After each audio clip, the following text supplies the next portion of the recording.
tasa de incidencia de casos nuevos, lo que hace que no solamente aparezcan nuevos casos, sino que además la transmisión continúe, ¿no? Y hay algunas regiones como Loreto, Cayali y Madre de Dios, que son en la zona oriente y en la zona costera, ¿no? Callao, Lima, Ica, ¿no?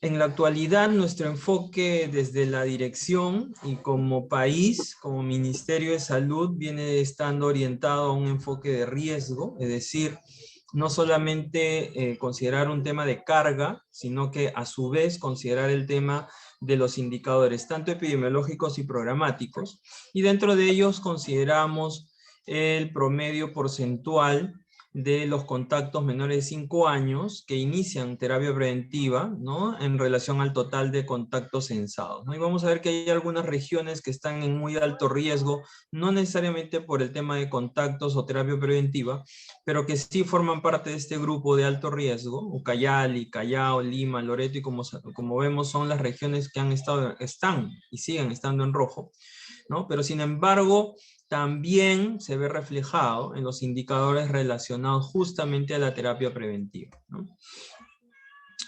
Acá, un poco para introducirnos en el tema, y estaba considerando el hecho de que, además, veamos que la tuberculosis es una enfermedad que, si bien es cierto, no afecta en gran número al grupo de población al cual orientamos la terapia preventiva, como es el grupo de niños, ¿no? Menores de 5 años inclusive, porque acá está todo el grupo de niños, ¿no?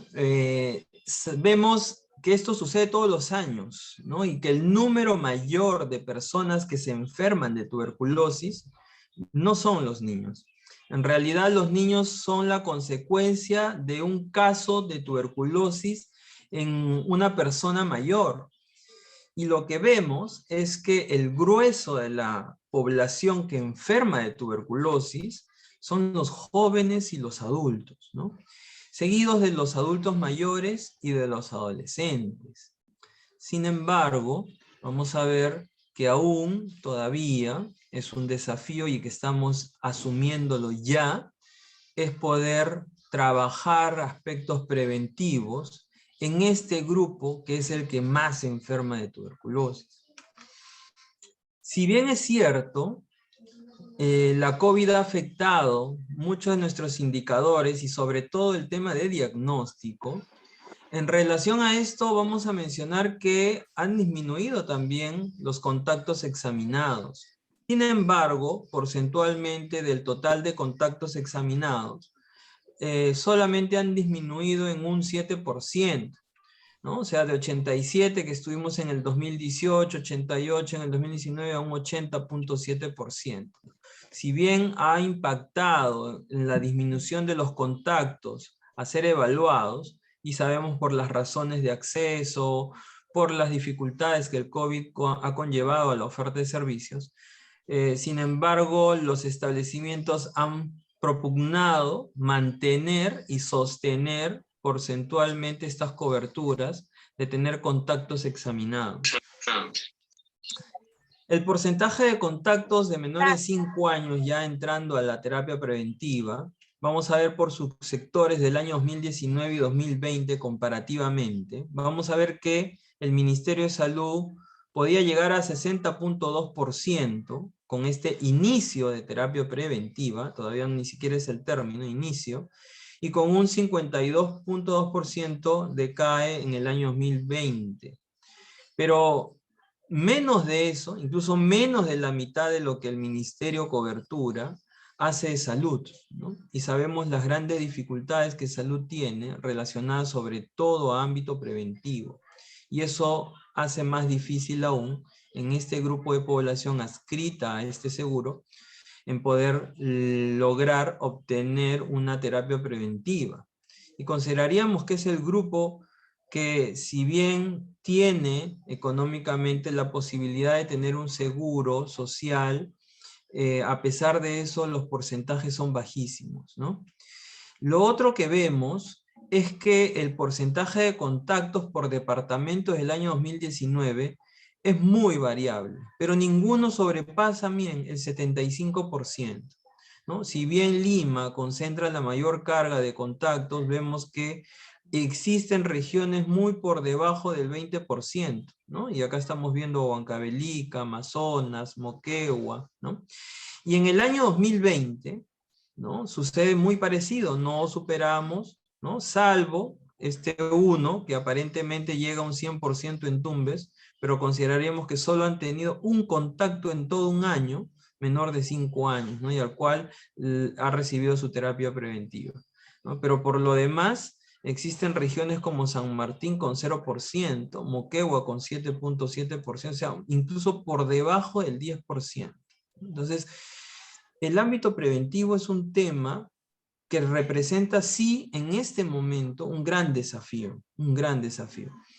Por otro lado, ya en el año 2021, igual vamos a ver que las regiones no superan el 75%, son pocas las que están al lado izquierdo, que están por encima del promedio nacional, pero en su mayoría estamos hablando de menos del 50%, ¿no? Incluso en este año 2021 que ha pasado, hay regiones que mantienen ese 0% de cobertura de inicio de terapia preventiva en aquellos contactos menores de 5 años, ¿no? Entonces, la situación epidemiológica en relación a temas preventivos no ha sido quizás lo más abordado durante estos últimos años, pero el enfoque ha cambiado.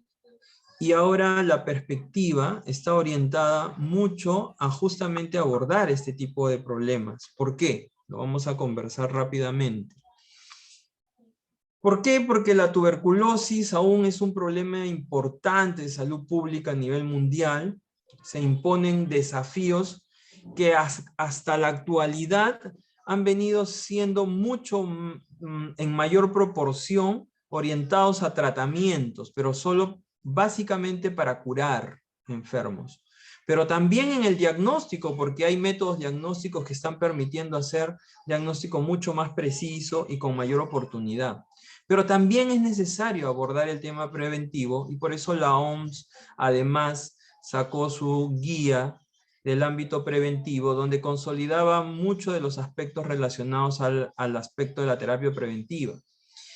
El prevenir el desarrollo de la enfermedad luego de la infección es muy importante. Yo diría que es crucial, ¿no? Es crucial y que contribuye y colabora no solamente con el diagnóstico para cortar cadena de transmisión, sino que a su vez evita que aquellas personas que han sido contacto y que quizás saben quién ha sido su caso índice, pero aquellos además que no lo han tenido o no saben de quién se infectaron y tienen un factor de riesgo, son población vulnerable, evitaría la posibilidad del riesgo de disminuir en poder enfermar de TB, ¿no? De tuberculosis activa.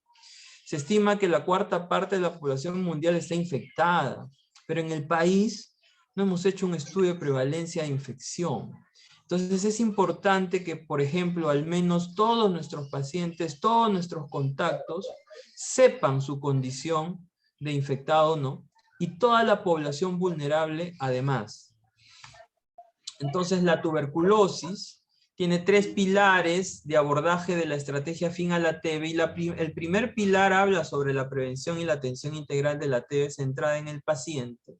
Y para el control de la epidemia no es suficiente con diagnosticar casos intensamente y oportunamente como ahora lo estamos haciendo y lo venimos trabajando desde hace 3 a 4 años atrás, sino que además es necesario, y más aún ahora con mayor énfasis se ha tomado en cuenta por problemas de la pandemia, abordar esta carga de infección de tuberculosis latente.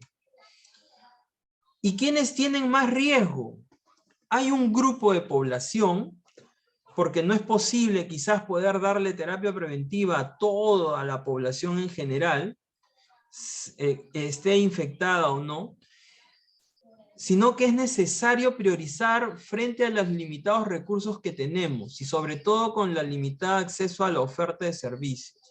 Entonces, es necesario abordar a este grupo de mayor riesgo.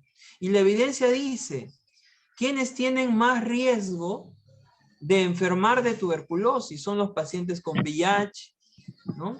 Aquellos que necesitan diálisis o que están con una enfermedad renal crónica, ¿no? Debilitante, o aquellos con silicosis, o aquellos que usan inmunosupresores, ¿no? O tratamientos con glucocorticoides. Los diabéticos tienen 3 veces más riesgo de enfermar de TB que la población general, ¿no? Y hay además riesgos en aquellos en los cuales presuntamente pueden estar infectados y pasan a ser tuberculosis, ¿no? Miren, los diabéticos están con 3.6, de 2 a 3.6. Los VIH, 50 a 110, ¿no? Veces los riesgos frente a la población normal, ¿no? Aquellos expuestos a, además, a todo el smog y el humo, ¿no? O aquellos que tienen problemas relacionados, además, con cáncer, ¿no? Con tumores, sobre todo cabeza y cuello, ¿no? Entonces, este grupo, 4 a 5 veces más riesgo de enfermar de TB. Y hay otros más que tienen un riesgo mayor comparado con la población normal. Entonces, hay que entender por qué abordar la infección y por qué es importante no solamente detectar casos y tratarlos con medicamentos novedosos, orales, totalmente como ahora estamos abordando la MDR ya en aquellos con resistencia a quinolonas o inyectables, ya están recibiendo orales totalmente, pero además ahora trasladarlos a los MDR, ¿no? Pero hablamos de enfermos, hablamos de pacientes que ya lamentablemente enfermaron. Y la idea es evitar que enfermen. Y al abordar la infección, lo que logramos es eso. Este gráfico es muy interesante. Si alguien se infecta, tiene varias posibilidades. ¿Por qué? Porque tu sistema inmune, ya sea de manera innata o adquirida, va a poder eliminar a las micobacterias que ingresan a tu cuerpo y por lo tanto no llegas a hacer infección. Y hay otro grupo que rápidamente pasa de una infección a enfermedad. Y son justamente los contactos que encontramos diagnosticados de TB, porque son los que rápidamente, en una fase inicial rápida, corta, pueden hacer tuberculosis rápidamente. Pero hay otros que empiezan a aparecer síntomas. Y hay un grupo acá, que es una línea que va a dividirse en varias, o puede ser constante, tienen una TB latente. Y es una tuberculosis en la cual la micobacteria es intracelular, está dentro de las células, oculta, ¿no? Acechando sin mostrar actividad metabólica, es decir, crecimiento, replicación. ¿Para qué? Para que el sistema inmune no lo detecte, ¿no? Pero este es un grupo y es un cuarto de la población del mundo. Pero hay otro grupo que puede empezar a hacer una reactivación después de unos meses o años, ¿sí? O también hay algunos que van a empezar a hacer TB y hacen de manera cíclica, hacen TB una vez, dejan de hacer, nuevamente vuelven a hacer tuberculosis, ¿no? Y dejan de hacer, y así, ¿no? Entonces no se explican por qué yo recibí el tratamiento y por qué nuevamente estoy haciendo tuberculosis. Entonces son situaciones además inherentes a la genética y también a las condiciones socioeconómicas que hacen que los pacientes estén sobreexpuestos y por lo tanto con mayor riesgo.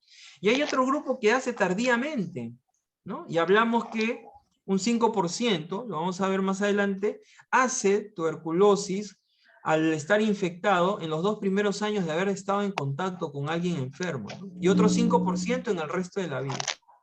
Entonces, actualmente nosotros hemos abordado muy intensamente los casos enfermos y ahora estamos en pos de consolidarnos en aquellos que tienen síntomas subclínicos, es decir, aquellos que ni siquiera manifiestan una tos, pero que le hacemos un tamizaje radiológico y por ser factores de riesgo además y con inteligencia artificial, la radiología nos sale sospechosa, le hacemos un ESPER y nos sale que es TB.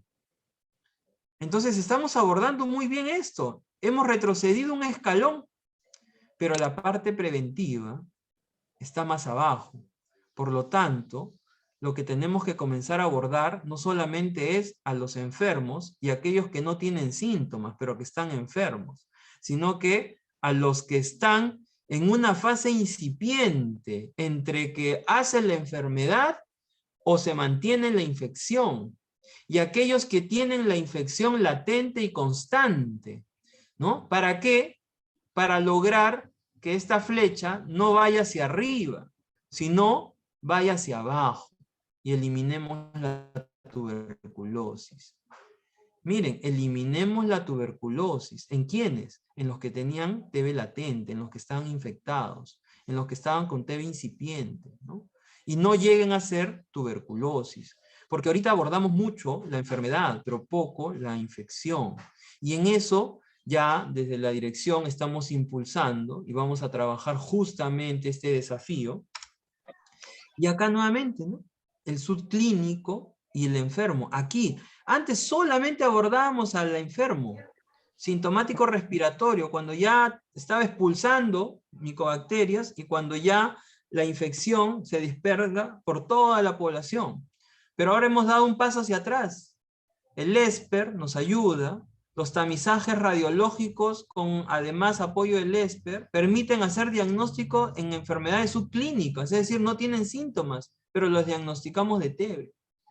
Pero nos falta abordar este otro grupo, el grupo de los incipientes, de los latentes. ¿Para qué? Para eliminar la infección, ¿no? Para eliminar la infección. Entonces, ¿es posible hacerlo? Sí, es posible. Lo estamos conversando mucho, estamos capacitando mucho a los establecimientos en este enfoque, porque realmente es mejor, en el peor de los casos, por denominarlo así, abordar una infección que abordar una enfermedad, ¿no? Igual acá, porque no todos hacen también infección. Hay un grupo que llega a ser de infección, pasa a ser enfermedad en 2 años, después de 2 años, otros dentro de los 2 años, el 5%, y los de VIH tienen un riesgo de hacer infección y enfermedad del 10% anual, 10% anual. O sea, de cada 100, 10 en un año hacen TB en VIH, ¿no? Y esta es la diferencia. Y la diferencia es enorme. Infección y enfermedad. Y hemos estado muy abocados solo a la enfermedad y poco a la infección. Y la infección tiene unas grandísimas ventajas. ¿Por qué? Porque el bacilo está inactivo. Está inactivo, o sea, no está metabólicamente activo generando daño, sino está temeroso, oculto dentro de la célula para que no la ubiquen y no la eliminen. El PPD nos resulta positivo en el caso de una infección, nos indica que hemos tenido contacto, ¿correcto? Salvo aquellas poblaciones en las cuales quizás no valoramos ya mucho el PPD, niños, personas viviendo con VIH, por su alteración del sistema inmune y por lo cual hay que darle igual la terapia preventiva o la quimioprofilaxis primaria, que antes se denominaba, ¿no? Porque no necesariamente nos garantiza que está infectado, pero es necesario darlo porque es población vulnerable. La radiografía de tórax generalmente es normal, y para eso estamos usando ahora, para descartar en el caso de TB, en aquellos asintomáticos, ¿no? Inteligencia artificial. Pero la radiografía en una infección generalmente normal. O sea, ¿qué significa? Que una infección no te causa daño, no te genera ese daño que sí te genera la enfermedad. El paciente no tiene síntomas. El esputo o el cultivo salen negativos. Esto es importante en salud pública. No infecta. O sea, alguien que está infectado de TB no infecta a otro. Solo infecta al enfermo. Y no es un caso de TB. Y por lo tanto, imaginen toda la carga que significa enfermar de TB, ¿no? Y muchos de los que están presentes seguramente lo han vivido, ¿no? Y si quizás hubiésemos cortado antes de que esto suceda y pase a enfermedad, no hubiesen tenido el impacto en el curso de vida y por lo tanto hubiésemos podido lograr mantenerlos sanos, ¿no? Entonces la norma te establece que es una tuberculosis latente, la terapia preventiva, en cómo la damos, cómo la administramos, y quizás acá más gráficamente, muchas veces en los establecimientos, y esto estamos cambiando paradigmas, rompiendo mitos, ¿no? Solo en los menores de 5 años deben recibir terapia preventiva. Falso, ¿no? Falso, de toda falsedad, ¿no? No solo los menores de 5 años, ¿no? Si bien los menores de 5 años es el grupo que deben recibir, aquellos que son contactos de un caso de índice de TB pulmonar, incluso independiente del BK, ¿no? Y independiente del resultado del PPD, pero entre los 5 y 19 años, si el PPD es mayor a 10 y son contactos de un caso de TB pulmonar, entonces debe recibir terapia preventiva. Y después los demás va a valorar el médico. En el caso de VIH es independiente del PPD. Recién diagnosticados deben recibir su terapia preventiva, pero ojo, en todos ellos se debe descartar la enfermedad activa. Si no descarto la enfermedad activa, definitivamente empieza el mito, ¿no? ¿Puedo generar resistencia? Claro. Si no has descartado la TB, estás dando monoterapia, porque solo estás dando isoniazida. Los conversores recientes, trabajadores de salud y personas que atienden a poblaciones privadas de la libertad. Esto estamos cambiando en la nueva norma. Acá va a ser población vulnerable, además. Y todos estos grupos de población que ya les he mostrado que la evidencia dice que tienen más riesgo. ¿Y quiénes están acá? Los diabéticos. Por eso los diabéticos se mantienen haciendo TB. Aún haya bajado las coberturas de diagnóstico. Ellos siguen teniendo TB.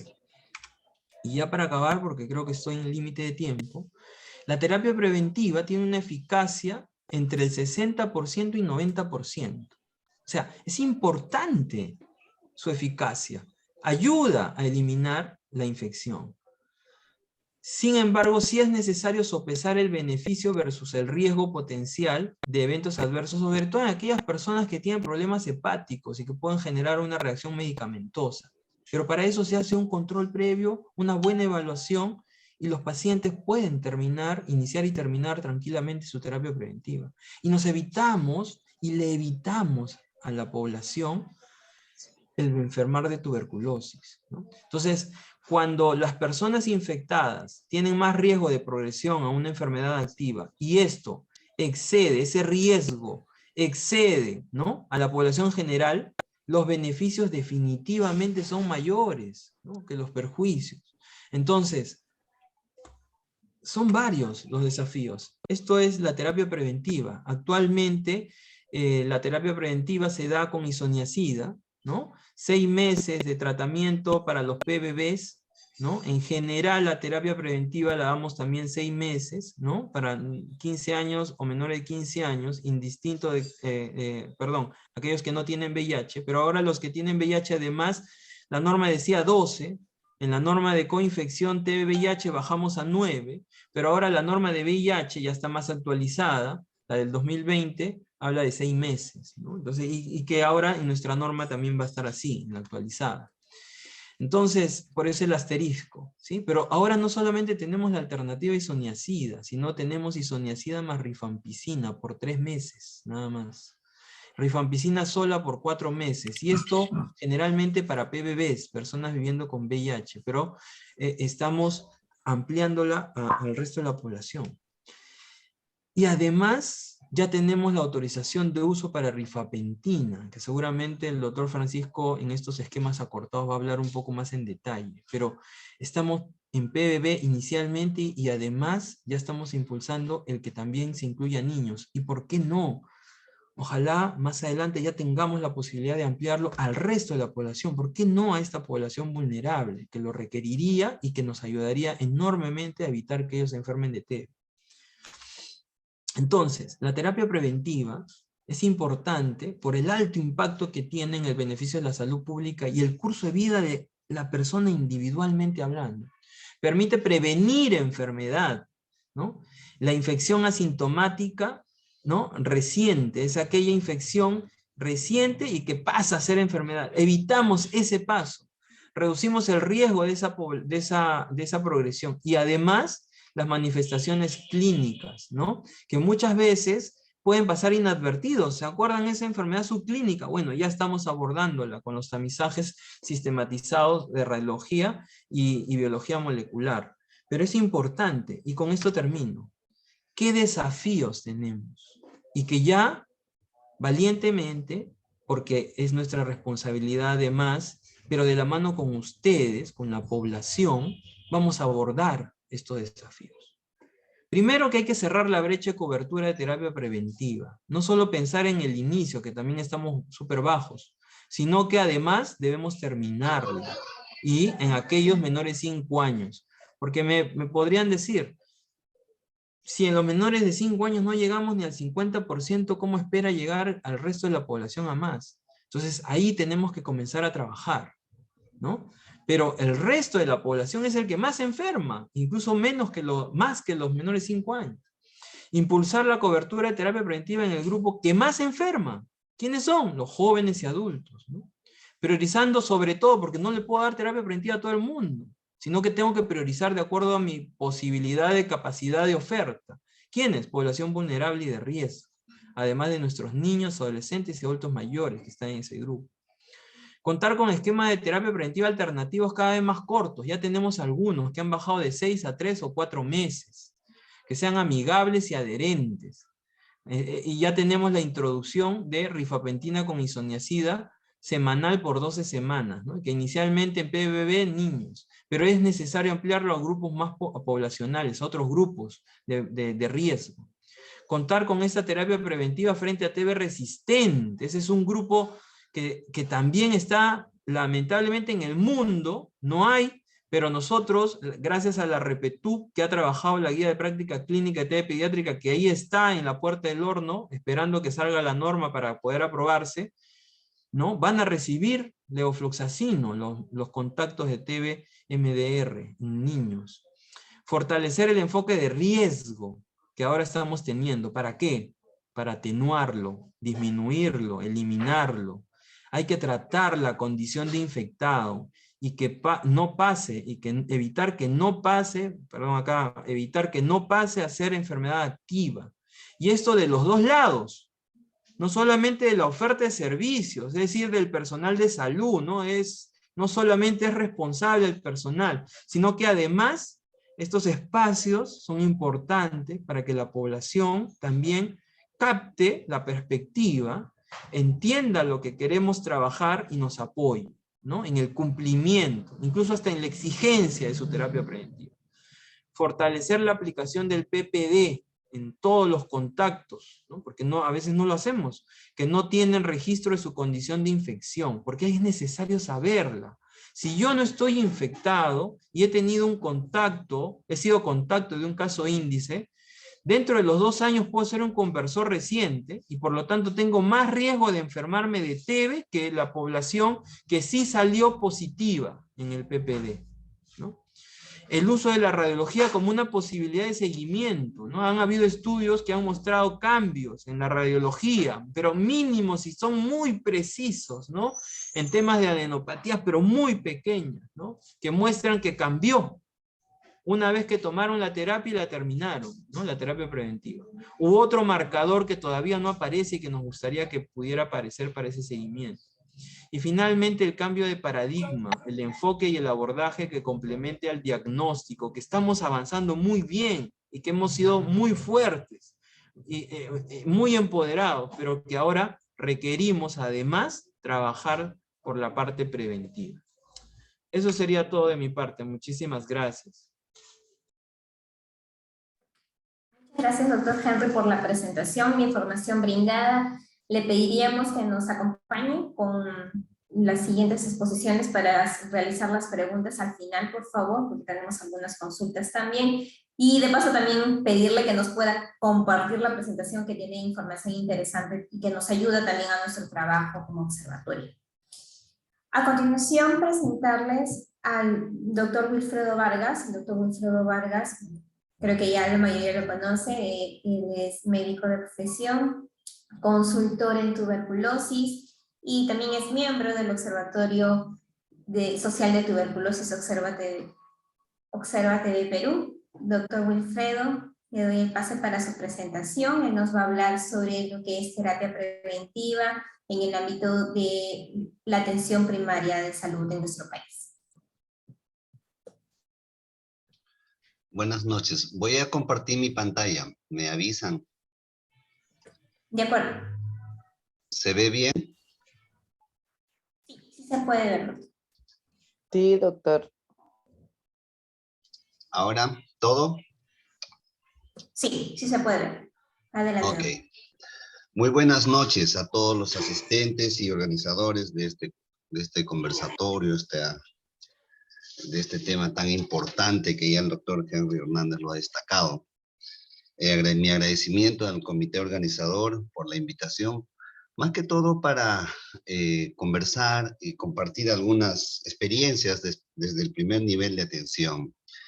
Creo que el doctor Henry Hernández ha sido muy claro en su explicación, incluso gráficamente ha demostrado la gran importancia de la terapia preventiva con isoniazida. Creo que no nos queda dudas después de haber escuchado su presentación, que estuvo magnífica, ¿no? Entonces yo creo que ahí, en la parte de la presentación de la importancia de esta terapia, del cómo se lleva a cabo, cuáles son los grupos, entonces ahora de repente vamos a compartir algunas experiencias desde donde el lugar donde se lleva la terapia preventiva con isoniazida, el lugar donde los establecimientos de primer nivel, que son los centros y puestos de salud a nivel nacional.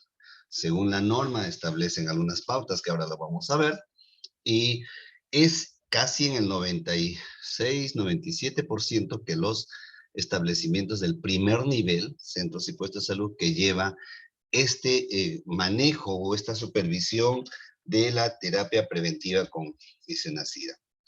Desde esa pauta, bueno, yo tengo muchos años trabajando en el primer nivel y sinceramente es un nivel muy importante porque uno puede ver de cerca muchos problemas reales que pueden presentarse en nuestra población. Muy bien, dicho esto, la Organización Mundial de la Salud recomienda la terapia preventiva de isoniazida durante 6 meses. Ya lo mencionó el doctor Henry y también el doctor Nestanza mencionará que hay nuevas terapias como menos tiempo, como rifampicina, rifampicina, que ya lo expondrán. La efectividad de TPI creo que ya se ha demostrado en muchísimos estudios que la terapia preventiva es muy eficaz, muy eficaz.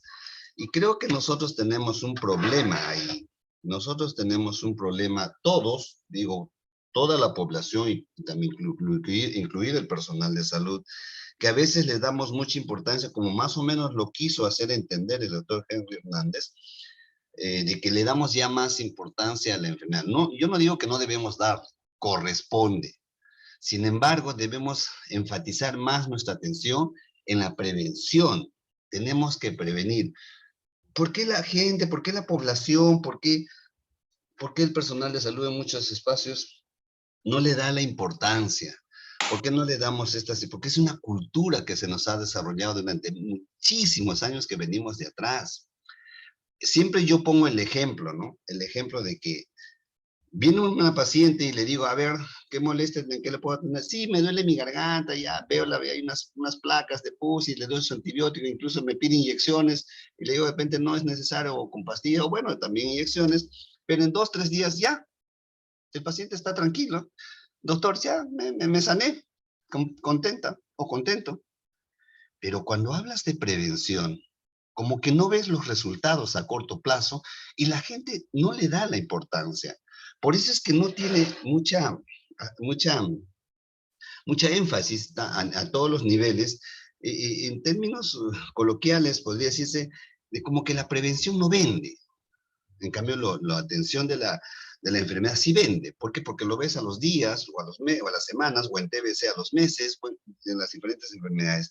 Y no le damos la importancia a la prevención. Sin embargo, nos damos cuenta que en muchos países, y en nuestro país también se dan discursos de que la prevención, que no, hay menos gasto y mejores efectividades, menos enfermos. Siempre yo leía, como siempre digo, en el Paseo de la República, había mejor que barrer es no ensuciar. Claro, eso es prevenir. Entonces, yo creo que en algún momento tenemos que dar la importancia del caso a lo que es la prevención. Prevención en las diferentes enfermedades, y en este caso estamos hablando de tuberculosis. Si revisamos la norma en la página que corresponde a la terapia preventiva, menciona todos los grupos que deben ser considerados, que ya lo mencionaron en la anterior exposición. Sin embargo, quería en este caso, de este tema que estamos conversando, algún grupo vulnerable. Bueno, esta es una mesa de la población vulnerable. El grupo vulnerable en este caso estamos, no con esto quiero decir que los demás no, por favor, todos son importantes. Sin embargo, vamos a hablar de los menores de 5 años que son contactos de caso de índice de TB pulmonar. Lo han mencionado en la exposición de que el porcentaje de inicio de terapia, pero hay algo importante que nosotros vemos en el día a día, la adherencia a esta terapia. Entonces, si no tenemos una buena adherencia, no vamos a poder contar con la efectividad necesaria para poder prevenir. De repente no nos sirve de mucho si yo empiezo al 80% o al 100% de mis contactos, de mis pacientes, que corresponde a TPI, cuando la adherencia es pobre. Entonces no tiene mucho sentido. Entonces, ahora, las estrategias son un poco complicadas, que lo vamos a conversar luego. Entonces, me he tomado la libertad de revisar algunos trabajos acá hechos en Perú y también en otros lugares, para que veamos de alguna manera cómo es que ellos y nosotros hemos encontrado cuáles son las causas de adherencia y de no adherencia. Repetimos de que la adherencia pues es trascendental en esta terapia preventiva. Muy bien. Aquí hay un estudio que se ha hecho en el África, en Ruanda, para resumirlo, porque no tengo también mucho tiempo que me han programado. Quiero ser concreto en lo que voy a exponer. En todo este grupo que se ha tomado de población, se ha considerado 84 participantes. Aquí, vean, en el casillero rojo, entonces se ha considerado 84 participantes, de los cuales 74 terminaron y 10 no terminaron.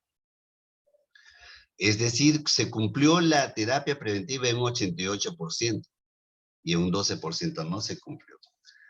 Pero ustedes dicen, qué asombroso, y cómo en otros países llegan al 30%, en Perú ya lo dijo el doctor, no es muy buena, no pasa el 50%. ¿Y cómo que acá llegan a 89%? Es que en este estudio lo hicieron con agentes comunitarios de salud, que iban a las casas a monitorizar y controlar que se cumpla terapia.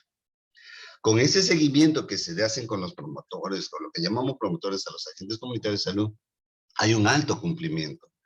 Dicho esto, y revisando estos estudios, deberíamos de repente de alguna manera retomar esto y trabajar más con los agentes comunitarios, pero no tenemos muchos en estos momentos para poder tener un monitoreo de todos nuestros pacientes que están siguiendo el TPI. Pero en este estudio encontraron interesantes hallazgos. Se dieron cuenta que aquí, se dieron cuenta aquí que los factores facilitadores fue la experiencia de haber tenido TB. ¿Qué nos decía? Que el caso índice cuando tuvo la TBC y pasó los momentos difíciles, y cuando le proponen para su hijo o para su contacto directo que haga la quimioprofilaxis, pues sí, lo acepta, y él sabe y ha pasado eso, y no va a permitir que a sus contactos pasen lo que él ha pasado, y entonces ellos sí tienen un mayor cumplimiento. Eso fue un facilitador para el cumplimiento. Entonces, otros facilitadores fue los conocimientos que tenían sobre la terapia preventiva los familiares. Cuanto más los instruías, mejor podían tener cumplimiento. Entonces, pero encontraron interesantemente que algunas barreras eran, que en muchos estudios se ve, la pobreza de la familia, y otra, la reubicación de la familia. La reubicación significaba que a veces los niños que estaban en terapia eran reubicados por unas situaciones socioeconómicas, se iban a otro lugar o iban con otros familiares, y eso no permitía el cumplimiento de la terapia. A nivel de la población, Otro de los facilitadores era una buena orientación en los servicios de salud y en la población para que puedan cumplir, también dice, cumplía, la efectividad era alta. Y otra de las barreras, nuevamente, era la pobreza, en el cual estaban englobados la población en la cual estaban sumergidos los pacientes, tanto los casos índices de los pacientes. Entonces, nos vamos dando cuenta de que el seguimiento oportuno, el seguimiento que se da a este cumplimiento, da buenos resultados. Un 88% es una alta efectividad para lograr esto. Conclusión de este estudio, ¿no? Hay una alta tasa de finalización de terapia preventiva, que es que lo dice en el estudio. Sin embargo, se encontró algunos factores estructurales, como la pobreza y la reubicación, son las principales barreras para la adherencia. Estos factores estructurales deben ser utilizados para los proveedores de la atención de salud, identificar padres, cuidadores cuyos contactos infantiles corren el riesgo de una adherencia incompleta. O sea, nosotros debemos detectar esta situación, ver el estudio social y tratar de no permitir esta no adherencia en los contactos de los casos índices. Otro estudio en la India también evalúa la adherencia a la terapia preventiva y el cumplimiento de la adherencia en la terapia preventiva. Y miren, hicieron el estudio 86. De los 86, 62 iniciaron y 24 simplemente no iniciaron. ¿Por qué no iniciaron? Porque presentaron rechazo por temor a una reacción adversa, y 12 porque no les proporcionaron medicamentos. No estaban abastecidos de medicamentos de isoniazida en ese estudio de la India. Y de los que iniciaron de los 62, 15 sí cumplieron, que era un poco pobre el cumplimiento, 23 no lo hicieron porque se olvidaban, y 24 porque hubo un descuido. Y en este estudio menciona mucho que no hubo una buena capacitación o sensibilización en los familiares para poder dar este cumplimiento. Entonces, dice que las altas dosis de pérdidas intermitentes pueden socavar la eficacia del TPI. Por supuesto, si no hay buena adherencia, va a socavar la eficacia del TPI. La formación de proveedores 2, está hablando de agentes comunitarios, para estimar correctamente la adherencia, y la sensibilización de los cuidadores de pacientes índice, sería que se podría lograr una buena adherencia óptima de atención a SIDA, ¿no? Nuevamente, el seguimiento es importante. Y recordemos que las terapias preventivas en los establecimientos de salud se les da a los familiares para el domicilio, y eso no nos garantiza su cumplimiento. Si a veces para nosotros es difícil tener que hacer un seguimiento, un monitoreo del cumplimiento de un paciente que está en tratamiento de TB, que a veces no viene, hay dificultades, etcétera, etcétera. Imagínense cuando damos estas terapias a los familiares para que se dé el cumplimiento de esta terapia, y a veces, muchas veces no lo hace. Entonces, es un poco complicado la estrategia. Entonces, tenemos que afinar estrategias a todo nivel para mejorar esta adherencia. Si no, no estamos haciendo gran eficacia de esta noble y buena intención de la terapia preventiva. Aquí en Ecuador, lo mismo. Aquí sí logran una buena adherencia en este trabajo, y se logra que de 63, aquí en el recuadro con rojo, 63 que entraron al estudio, 46 cumplieron, o sea, 73%, y 17 no cumplieron, que fue el 27%. Pero igual, había un monitoreo por parte de apoyos de personal que se tenía para este cumplimiento, por eso se daba esto. Y se dieron cuenta que los factores que estaban asociados a la adherencia, que decían que tenían carga basilar mayor, eran los que en sus familiares les lograban mayor adherencia. Allá había distritos, y los distritos, cuando estudiaban los diferentes distritos, había unos que tenían una mejor logística que los otros, y el año de inicio, y cada año fue mejor, porque esto les pusieron indicadores trazadores para que puedan haber cumplimiento del TPI, ¿no? Entonces, la carga basilar, como lo dije, la condición de pertenecer a un determinado distrito y el año de inicio fueron los factores que facilitaron la adherencia en este estudio. Vayamos a Perú. Este estudio se hizo acá en Perú, en el sur, en la DIRIS Sur. Entonces, aquí se quiso determinar cómo el personal de salud y el tipo de servicio y el número de casos de TB se afectan o no a la implementación del TPI. Es decir, querían saber si había alguna influencia del personal de salud o el tipo de servicio o la cantidad de pacientes o muy poca cantidad de pacientes. Se realizó ese estudio y los resultados fueron que ingresaron 977, completaron el estudio 59%, que es 573, y no completaron 41%. No llegaron al 80%, no fue una buena adherencia, pero bueno, 59% es una cantidad de consideración, ¿no?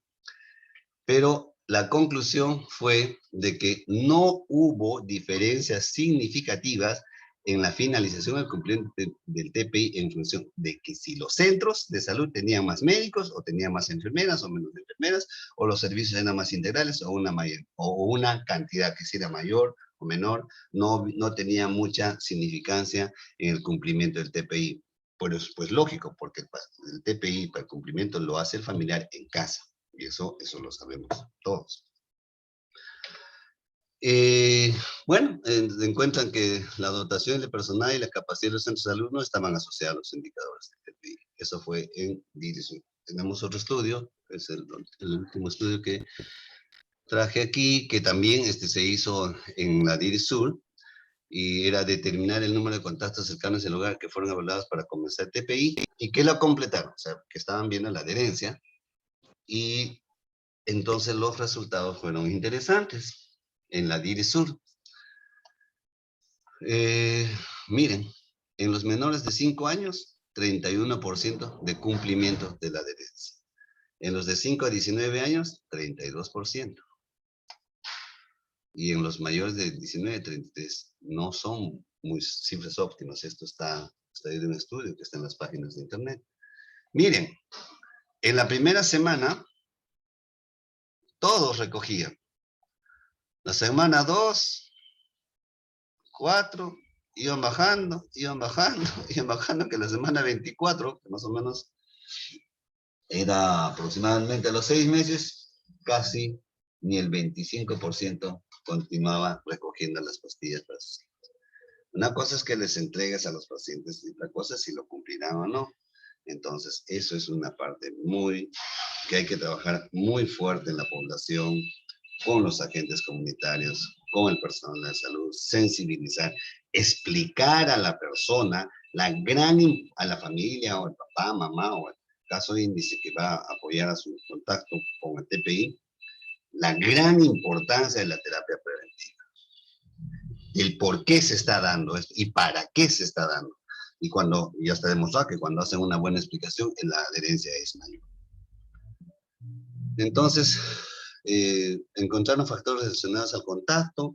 Lo mismo ocurre aquí, que pasaron pacientes que no había un buen conocimiento de la terapia preventiva, y ahí por eso no había buena adherencia. Algunos asociados a los establecimientos que había en este estudio, que estaba relacionado con el inicio y la finalización de la TPI. Finalmente, a título personal, me hice estas reflexiones. Luego de estar varios años en el primer nivel de atención y ver de cerca esta situación, considero que debemos, en primer lugar, sensibilizar a la familia sobre la importancia de TPI. Yo creo que es una piedra angular del cual tenemos que trabajar bastante. Y reforzar periódicamente sobre la importancia de la TPI. Lo podemos hacer a diferentes niveles, a nivel de personal de salud en el establecimiento, a nivel de agentes comunitarios, a nivel de las OAS que capacitan a sus pares, a nivel de toda la población, a toda la sociedad civil. Todos están en la condición de hacerlo. Nadie está exento de esto. Todos podemos usarlo. 2, reiniciar las capacitaciones al personal de salud respecto al manejo y evaluación de los contratos de inicio de TPI. Esto en función de que a veces se va renovando el personal y siempre hay que estar en una constante capacitación. Que esto no se ha dado estos 2 últimos años, las razones son obvias, que ya estos 2 años que hemos pasado han sido muy difíciles, y espero que cada vez superemos más esta situación y retomemos y sigamos trabajando para disminuir nuestros casos de TBC y mejorar las adherencias, tanto al tratamiento del paciente que está con TB y también de los contactos, que es evitar la enfermedad posteriormente. En tercer punto, lo he considerado diseñar estrategias para el seguimiento de la adherencia de la TPI.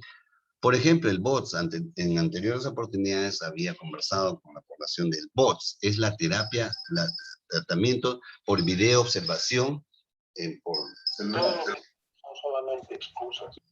Ya en muchos sitios, a nivel de la OMS, a nivel mundial, ya está demostrado altamente que el tratamiento por la video observación tiene incluso eficaces o mejores resultados que el paciente vaya al establecimiento. Pero eso también no se puede hacer a todos, se tiene que evaluar a qué pacientes van. Lo que se trata es de que el paciente grabe el momento que está tomando los medicamentos y este video envía a los no, pero a mí me han dicho que yo me puedo... En diferentes países se han demostrado la alta eficacia de este sistema, dado que estamos ya con toda la tecnología, no estamos con celular, todo el mundo tiene celulares, todo el mundo ya maneja, los jóvenes mejor que nosotros, y nos enseñan y nos dan clases todavía cómo se manejan los celulares. Entonces, yo creo que ya estamos en otra historia de nuestra vida, ya van resultando anacrónicos todas las cosas que hemos usado antes, y ahora tenemos la tecnología en nuestras manos, pues hagamos uso de eso, hagamos un buen uso de eso, y creo que una estrategia de este tipo no estaría mal si lo usamos estas nuevas tecnologías para un mejor beneficio de los pacientes y de los contratos. Finalmente, lo que el anterior expositor, el doctor Henry Hernández ha mencionado, las terapias preventivas de corta duración. Obviamente van a tener, en mi opinión, una mejor adherencia por el menor tiempo de cumplimiento y entonces va a lograrse los resultados que se requieren. Muy bien, entonces, desde el primer nivel de atención, nosotros siempre tratamos de que esto se pueda cumplir, a veces son bien recibidos, pero es que a veces uno no sabe la situación real en la que están las personas y es un poco arduo tener que lograr esto para lograr una buena efectividad de la adherencia. De mi parte, es lo que quería presentar. Si posteriormente hay preguntas al respecto, gustoso conversaríamos al respecto. Muchísimas gracias por mi presentación y es cuanto tengo que hablar. Gracias. Muchas gracias, doctor Wilfredo, por la presentación. Muy interesante las investigaciones que ha podido presentar y nos reafirma la importancia del acompañamiento comunitario, ¿no? Vamos a tener igual una sección de preguntas al final, entonces le pediría que nos puedan acompañar hasta el término. Y ahora doy el pase al doctor Francisco Mestanza, que nos está acompañando también el día de hoy, que siempre cordialmente, cada vez que le invitamos, nos acepta la invitación y nos acompaña. El doctor Francisco Mestanza es neumólogo pediatra. Él es miembro de la Red Nacional de TB Pediátrica en nuestro país. Doctor Francisco, le damos la más cordial bienvenida y queda con usted la ponencia.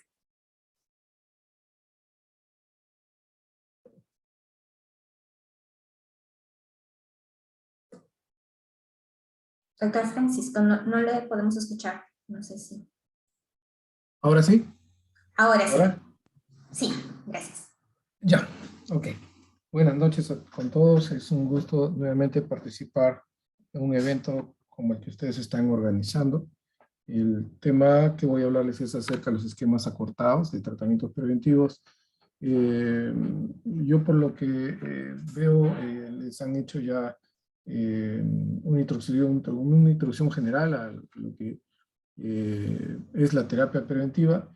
No voy a ahondar mucho en lo que creo que les han dicho, algunos conceptos que sí me interesan tener en cuenta para la parte final, que es la terapia, los esquemas acortados. Entonces, comencemos diciendo de que la enfermedad de tuberculosis es todo un espectro. Y ¿en dónde vamos a ubicar la prevención? En realidad, en todas las etapas de la enfermedad de la tuberculosis tiene que haber una forma de evitar que suceda la secuencia de eventos que les estoy mostrando. Disculpen que esté en inglés, es parte del slide, pero cuando uno se expone, el germen entra al cuerpo y el germen puede ser eliminado totalmente del organismo sin que nos demos cuenta. Y entonces eso es porque tenemos una defensa muy buena y que no vamos a hacer la enfermedad y ni siquiera vamos a dejar huella de que el germen entró. Pero va a haber otro grupo de personas en las cuales este germen que entra al organismo va a alojarse en el pulmón y va a comenzar a luchar con nuestro propio organismo. Y entonces pueden tener dos rutas. O se queda en ese estado durmiente o latente para que después, años después, pueda aflorar la enfermedad, o seguir y pasar al estadio de enfermedad.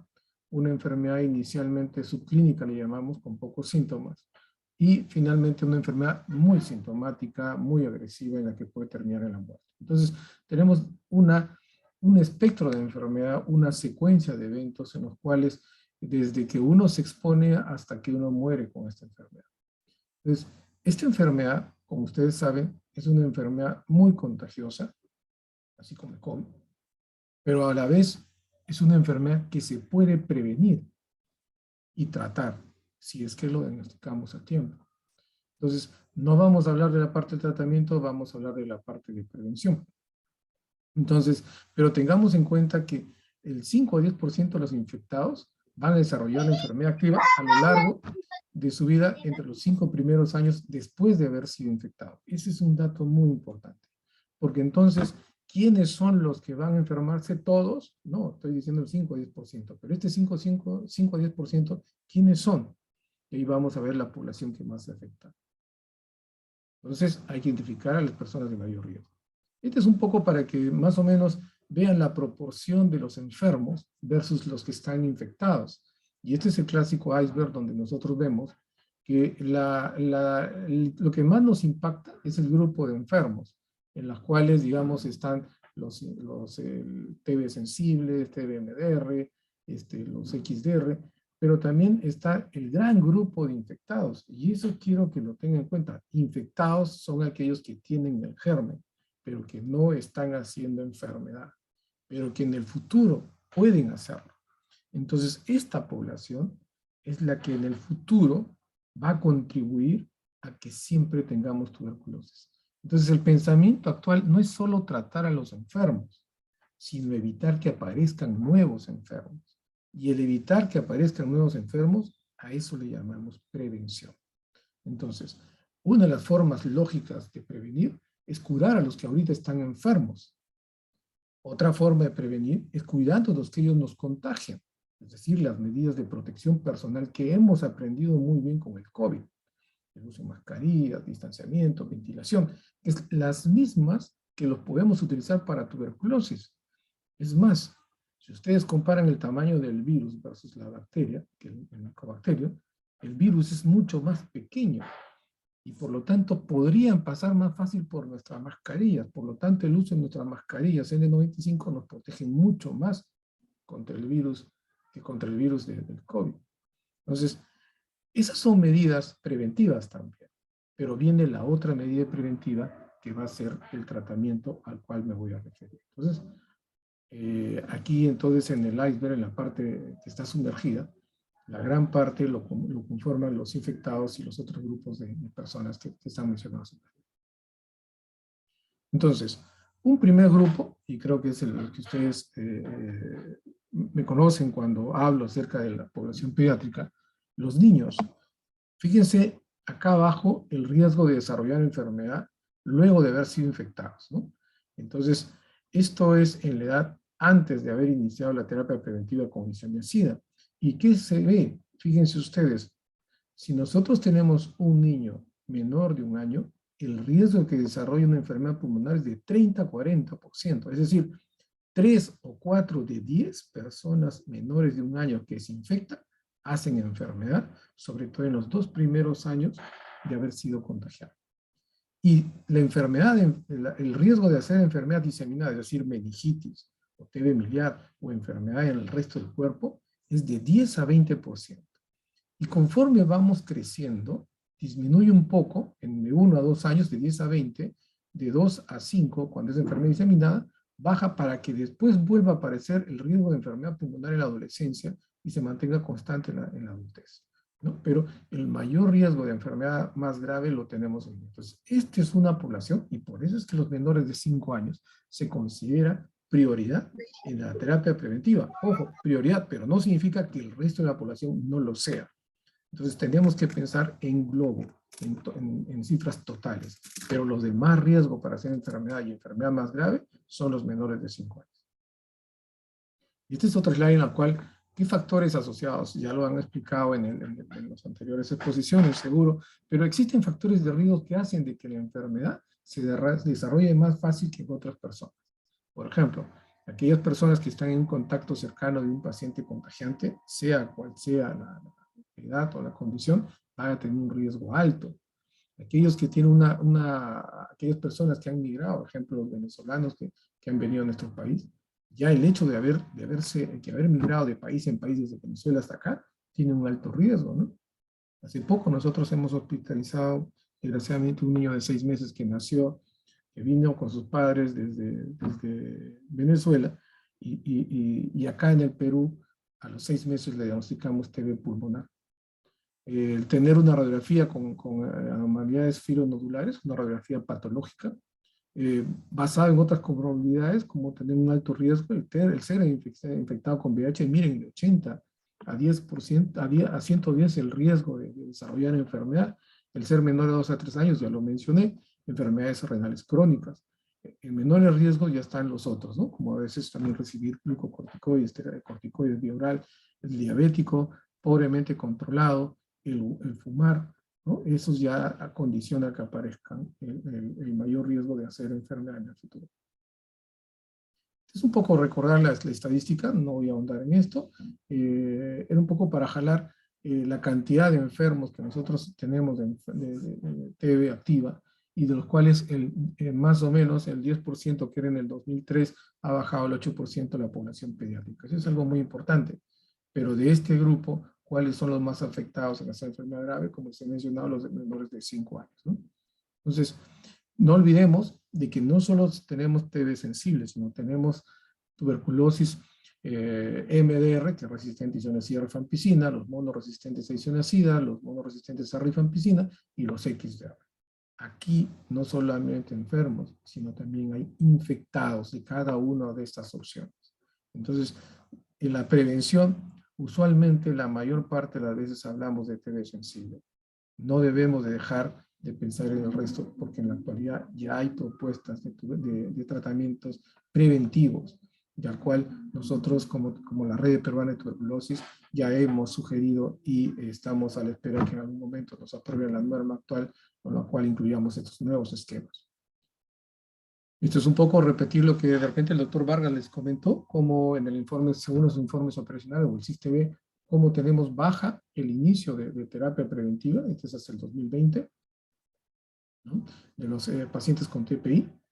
Y este es un poco lo que en un momento dado presentamos del 2016-18, el doctor Ortiz, la doctora Otero y el que habla, acerca, este es solamente un ejemplo del 2018. Se supone que todos los menores de 5 años deben recibir tratamiento preventivo, sí o sí, estén infectados o no. Pero ¿qué sucedió en el 2018? Del total, estas son cifras nacionales del país. De 6.828 niños menores de 5 años que eran contactos y que deberían recibir sí o sí, ¿qué pasó con ellos? De estos, 5 eran contactos TB resistente y TB extrapulmonar al cual no le dieron. De aquí quedaban 4.800. Y aquí no se registraron 607 y hubo una evaluación médica a 4.237. O sea, miren, 87% de aquellos que tenían indicación de ser evaluados. Y aquí ya tenemos una primera baja de lo que deberían de recibir. Posteriormente, de este grupo se diagnosticaron al inicio, cuando son evaluados, 106 niños con tuberculosis y en el transcurso del tiempo 32. Esta es una cifra que quiero que lo tengan en cuenta. En cuanto a los contactos que iniciaron terapia preventiva, fueron 4.099. Miren cómo baja en realidad, de los 6.828 a 4.099. De los que se encontraron, los que no tuvieron registro, después iniciaron 52 terapia preventiva que se sumaron al resto. Fíjense, iniciaron terapia preventiva el 76% de los 4.099. Esto suma el 76% que iniciaron. Y finalmente, miren la cifra con que termina.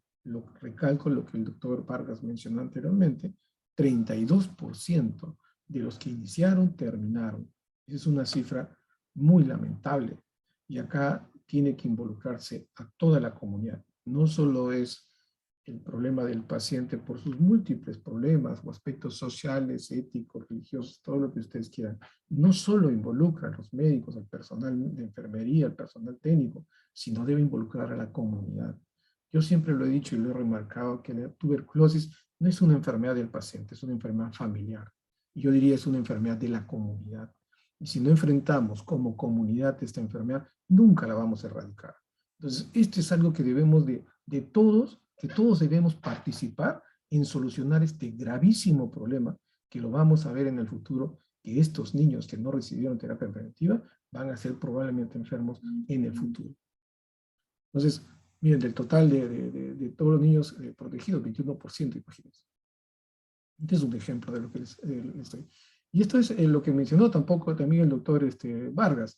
Pero lo que yo quiero resaltar de esta cifra de que conforme cuántos llegan a terminar, en qué momento cae casi entre el 25 al 30%. Fíjense, a partir del tercer a cuarto mes, del tercer a cuarto mes de iniciado la terapia preventiva, ya cae el 25 a 30%, terminando en cifras bien bajas. Esto es gravísimo. Entonces, ¿qué nos está diciendo? De que se cansan nuestros niños, nuestros padres, consideran que ya no es necesario. Este es un punto crítico. Entonces, a raíz de esto, y esto no son cifras solamente del Perú, sino en otras partes del mundo, hasta en Estados Unidos, el esquema de terapia preventiva para los niños en Estados Unidos es de 9 meses, y tienen también una tasa alta de pacientes que no cumplen, que no se adhieren al tratamiento.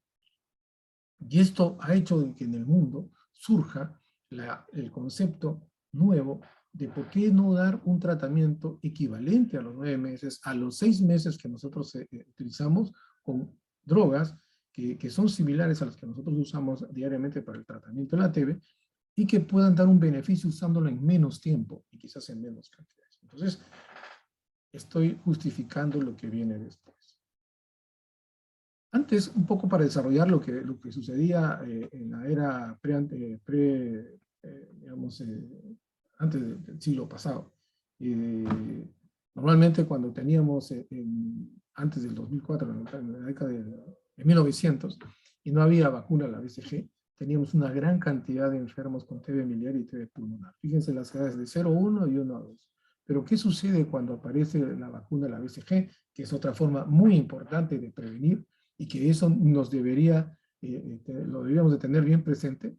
¿Qué es lo que baja en realidad? Si ustedes comparan con el anterior slide, fíjense el cuadradito rojo con respecto a la 9, baja, pero no la parte del color azul, es decir, los casos pulmonares. Lo que baja es sobre todo los casos de TB miliar y de TB meningia en los pacientes que son vacunados. Miren que esta es una muy buena medida de prevención, una de las primeras que nosotros utilizamos cuando nuestro paciente nace.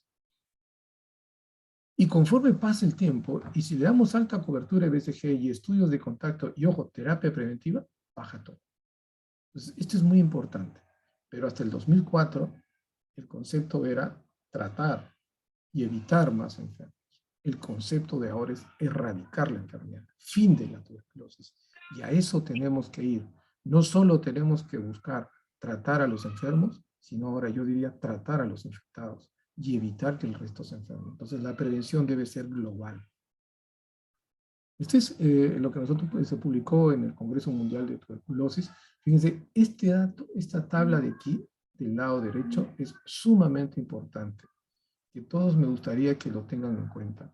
¿Cuántos casos de enfermedad activa hubieron en aquellos contactos intradomiciliarios del 2006, cifras peruanas, del total de casos menores de 5 años, y que no iniciaron tratamiento de terapia preventiva?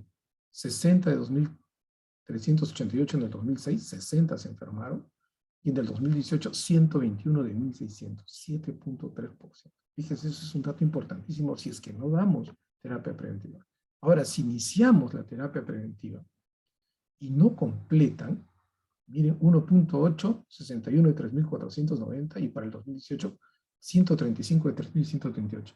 Pero si completan la terapia preventiva, miren en el 2006, 5 de 409 y 1 de 1.038. Fíjense, este dato es importantísimo y el tremendo valor que tenemos que darle a la terapia preventiva. Si nosotros no solamente mejoramos la adherencia, le damos un mejor tiempo, le damos más oportunidades, si todos en forma global trabajamos, comunidad, médicos, pacientes, familia, estas cifras deberían marcar nuestra historia futura. Esta cifra debería ser muchísimo más pacientes adherentes al tratamiento. Entonces, pero un concepto básico y el más importante que yo siempre lo recalco es que no podemos iniciar un tratamiento de prevención si no estamos seguros que nuestro paciente no está enfermo de tuberculosis.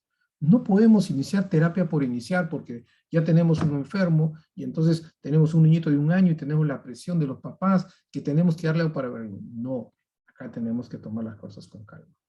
Tenemos que asegurarnos que en la casa no haya más otros enfermos de tuberculosis, incluyendo a todos los niños, a todas las personas que viven en esa casa. Cuando estemos seguros que no está ninguna otra persona más enferma y hacemos el despistaje en los niños, ahí vamos a decidir si diagnosticamos TB o damos terapia preventiva. Por lo tanto, este es uno de los conceptos más importantes para iniciar una terapia preventiva. Jamás den tratamiento preventivo si es que no se descarta enfermedad en nuestro niño. Vayamos un poco a retroceder en el tiempo. Este es un estudio que se publica en el 1984 y en el que hablan después de 30 años de uso de isoniazida. En Estados Unidos usaban de 9 a 12 meses de isoniazida. Y son 30 años de observación. Y de 2.494 niños que completaron el tratamiento, ninguno se enfermó. Ninguno se enfermó. Por lo tanto, este es uno de los tantos estudios del siglo pasado que reafirman y confirman la importancia de la terapia preventiva en los pacientes pediátricos. Esto es ya en el 2018 y se recalca en el 2021-22 que ha vuelto a salir, no esta guía, sino en la guía de manejo de tratamiento para TB pediátrico que acaba de salir, este mes ha salido, recalcan estos esquemas de tratamiento de prevención. Y estos son los nuevos esquemas que nosotros vamos y esperamos aplicar en nuestro país. Isoniazida diaria es lo que usamos por 6 meses y lo ideal sería 9 meses, pero si con 6 meses tenemos un tremendo problema de adherencia, ¿cómo serían los 9 meses? El nuevo esquema es también usar rifampicina sola durante 3 o 4 meses. Este lo estamos reservando para aquellos que serían los que hagan reacción adversa isoniazida o los que en el futuro, ya lo voy a mencionar, me gustaría, voy a mencionar al final, terapia preventiva en los drogoresistentes. Pero este es un esquema que puede ser útil para dar cumplimiento y se da por 3 a 4 meses solamente rifampicina y en el Perú tenemos presentación oral para la rifampicina. Otro esquema es la isoniazida diaria en combinación con rifampicina. Son 2 medicamentos que usamos normalmente en nuestros pacientes y de uso diario durante 3 o 4 meses. Miren que estamos justo en el tiempo que cae nuestra cantidad de pacientes que inician terapia preventiva. Y estas son las dosis recomendadas. Y este esquema, que es uno de los últimos, que están recomendando la rifampicina, que es un medicamento que tiene su acción prolongada, más isoniazida durante 3 meses. Se da una vez por semana durante 12 semanas. Y esto nos asegura un cumplimiento muy bueno.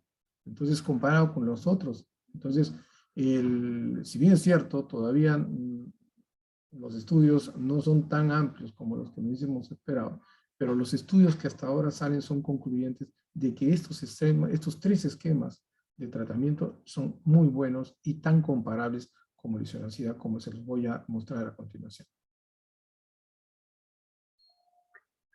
Este es isoniazida versus rifampicina. En este estudio comparan cuál es mejor, isoniazida solo o rifampicina solo. A 9 meses de isoniazida con 4 rifampicina. Y en realidad aquí vemos que fue un seguimiento de 16 meses después de uso y vamos a comparar que completaron tratamiento 76 versus 85 con la rifampicina, isoniazida 76 de rifampicina. Casos de TB 2 y ninguno de rifampicina. No hubo eventos adversos graves en isoniazida ni tampoco en rifampicina. Eventos adversos menores, 12% y acá 4%. Y lo importante es que en realidad fue comparable ambos tratamientos. Isoniazida con rifampicina el resultado final de evitar enfermedad, ambos fueron similares. Este es otro en la que compara la rifampicina 9 meses con isoniazida. Había 395 niños y fíjense la tasa de finalización de rifampicina versus isoniazida. Mayor fue la de rifampicina. Ojo, eso es muy importante, la adherencia. La toxicidad fueron muy similares y las más probabilidades de no finalizar se dio sobre todo con el tratamiento de la isoniazida, ¿no? La conclusión es que la rifampicina por 4 meses pudiera ser una buena solución para disminuir el abandono del tratamiento y completar un buen esquema de tratamiento que cumple la misma función. Este es 3 a 4 meses de rifampicina con isoniazida y versus 6 a 9 meses con isoniazida, ¿no? Este es el reporte que se da en la guía de TB latente. Y fíjense, la incidencia de casos es mucho menor en aquellos que usan iso más rifampicina con respecto a lo de isoniazida y rifampicina, eventos adversos muy similares y completaron tratamiento también un poco más en los de rifampicina con isoniazida que isoniazida solo, ¿no? Entonces, en esta serie, aparentemente la incidencia de TB es mucho menor en los que usan isoniazida más rifampicina que isoniazida solo, por 6 a 9 meses.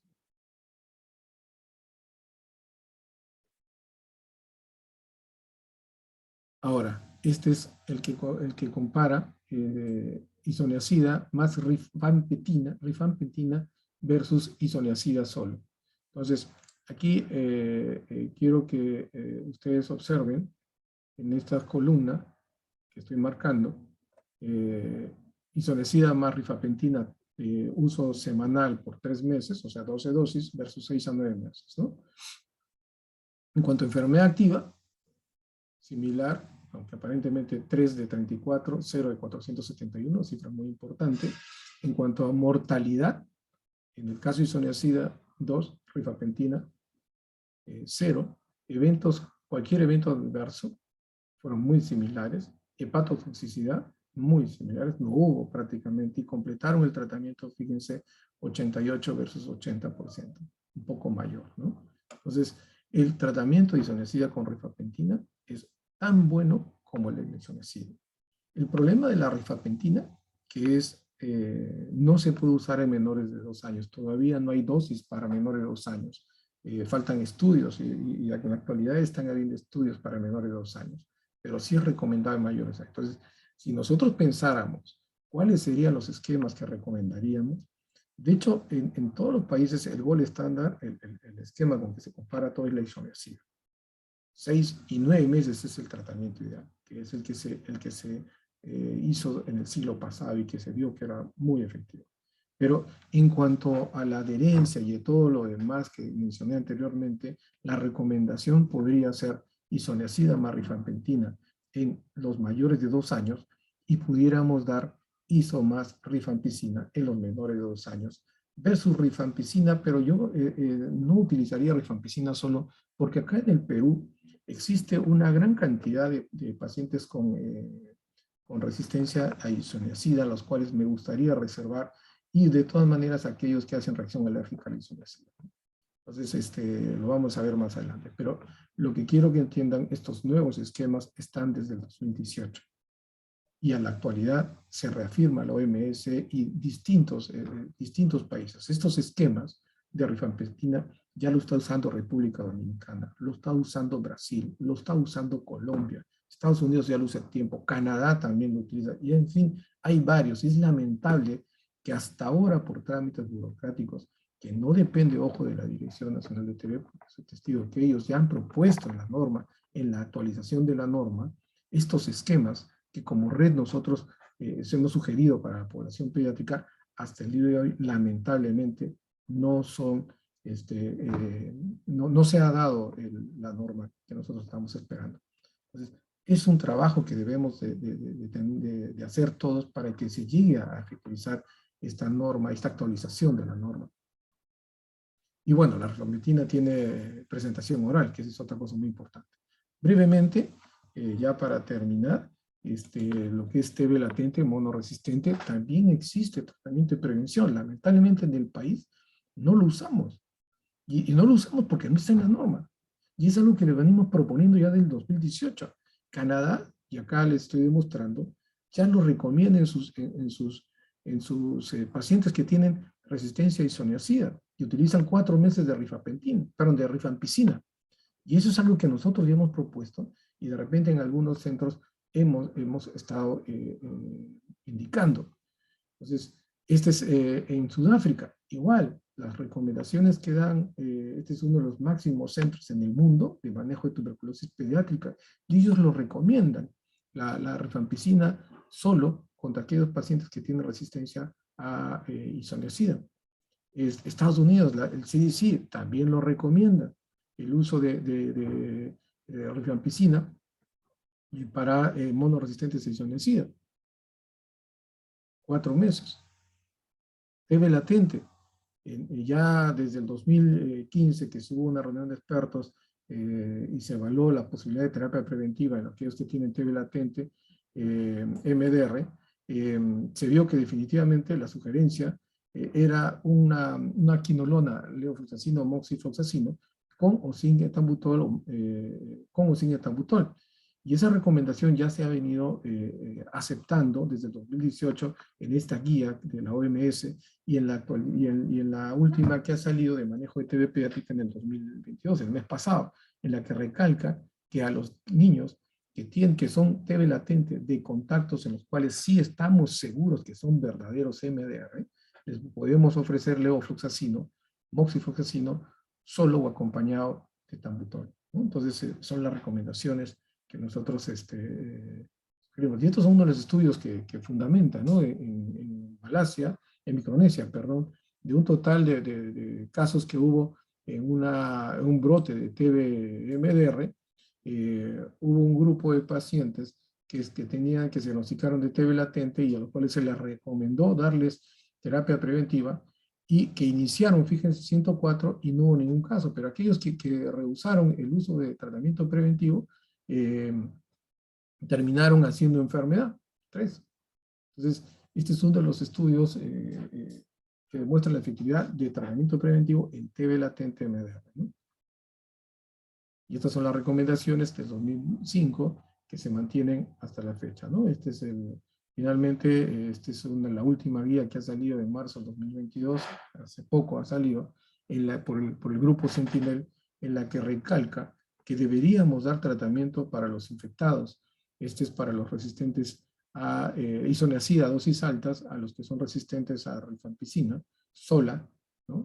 Aquellos que son resistentes a isoniazida solo, dale rifampicina, a los que son contactos de MDR, infectados MDR, puros, es decir, que realmente son solamente resistentes a iso y a rifampicina, pero no a una fluoroquinolona, darles una fluoroquinolona con o sin etambutol o etionamida también recomiendan, y a los que son ya extremadamente resistentes, que son resistentes a fluoroquinolona o más, darles isoniazida o de la manit, que quizás sería el futuro, ¿no? Estos son estudios que están en la actualidad dándose. Bueno, hasta aquí les he querido hablar sobre tratamiento preventivo. Gracias. Ok, bueno, muchas gracias a todos los ponentes. A continuación vamos a pasar con algunas de las preguntas que tenemos ya para algunos de ellos.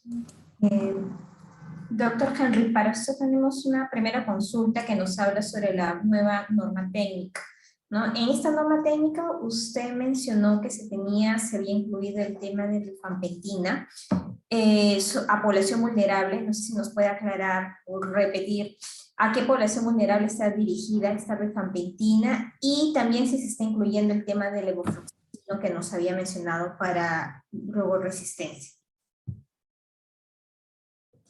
Sí, buenas noches nuevamente.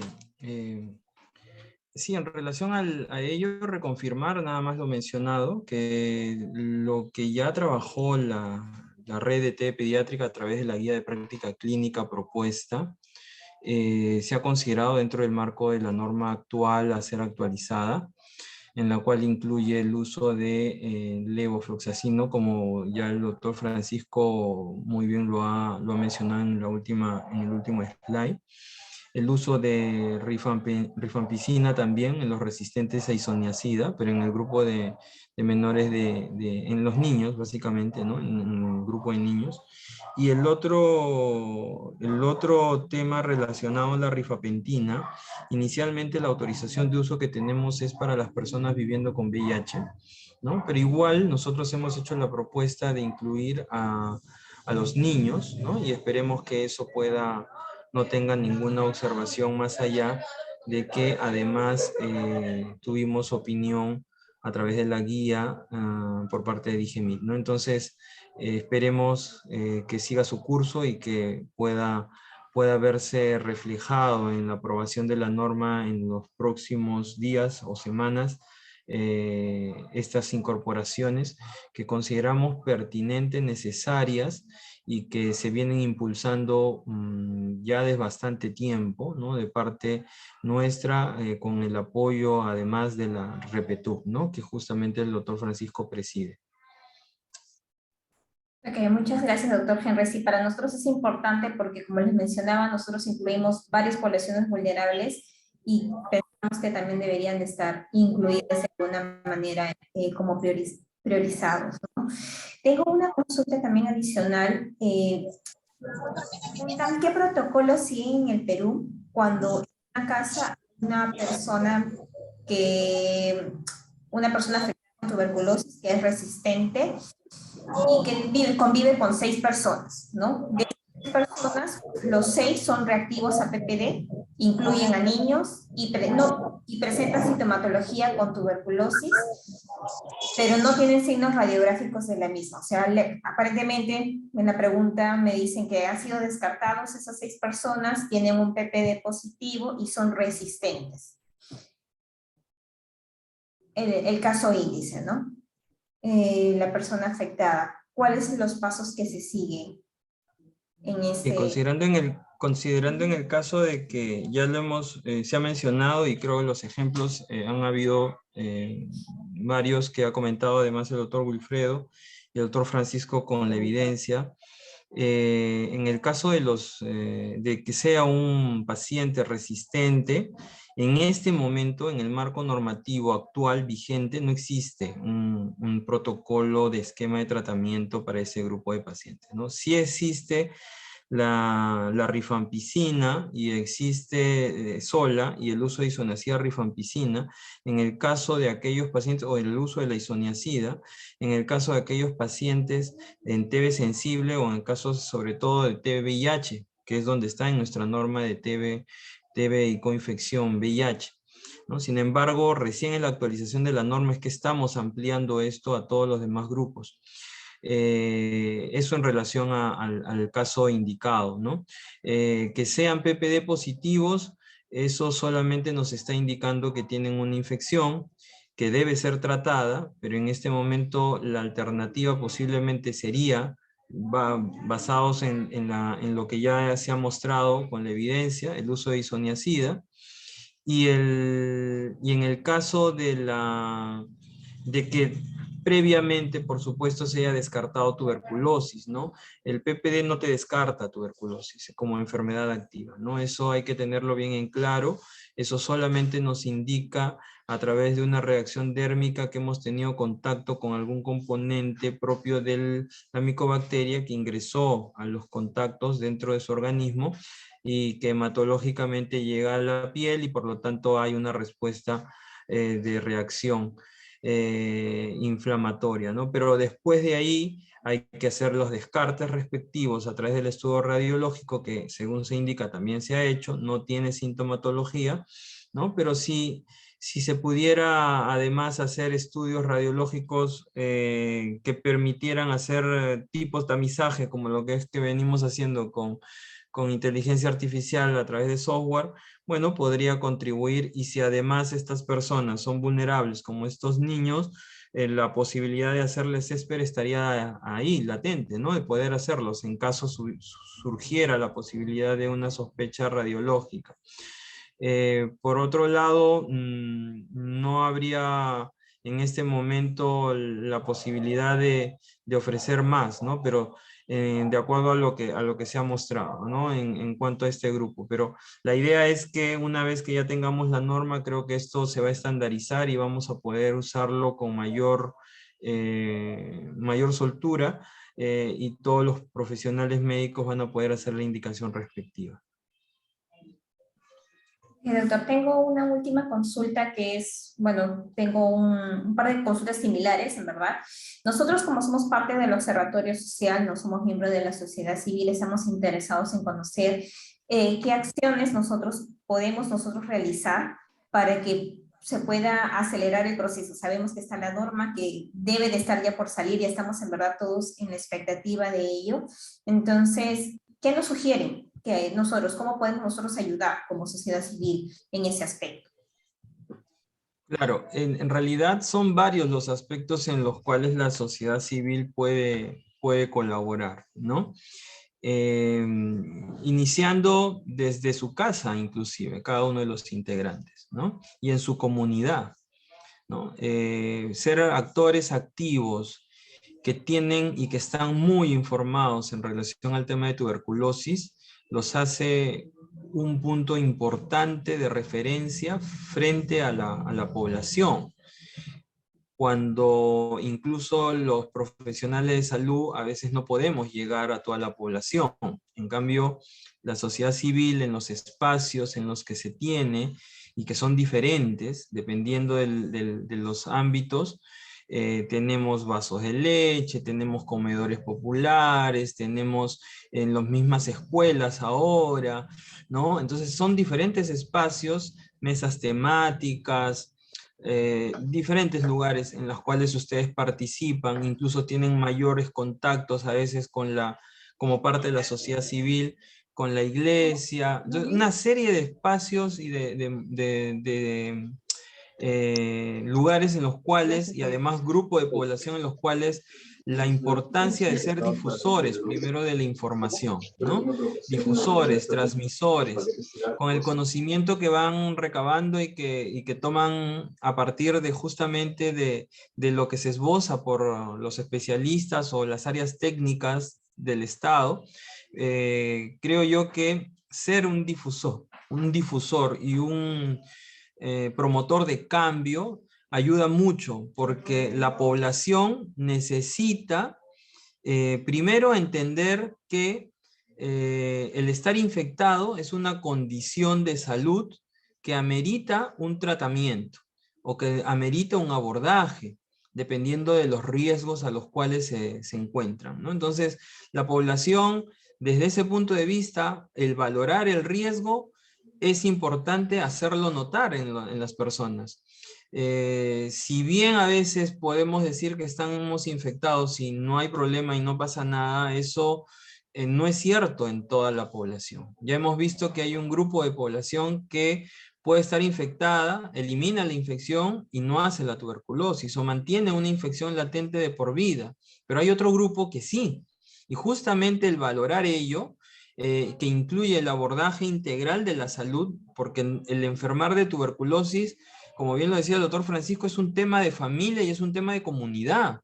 El tema de la alimentación, el tema de poder contar con áreas ventiladas, el tema del hacinamiento, ¿no? El tema de incluso la limpieza, en general, dentro de los espacios en los cuales compartimos como vivienda, son aspectos innecesarios de poder tomar en cuenta. Ahora, más aún, el uso de la mascarilla, ¿no? Entonces, son espacios en los que permitiría poder abordar estos temas, ponerlos sobre la mesa, plantear actividades que permitan generar cambios en la población, cambios de paradigma, cambios de enfoque, ¿no? Y revalorar, porque en algún momento se ha considerado y ha sido fuertemente abordado, pero probablemente en estos últimos años ya no hemos tocado mucho los temas preventivos y es necesario hacerlo.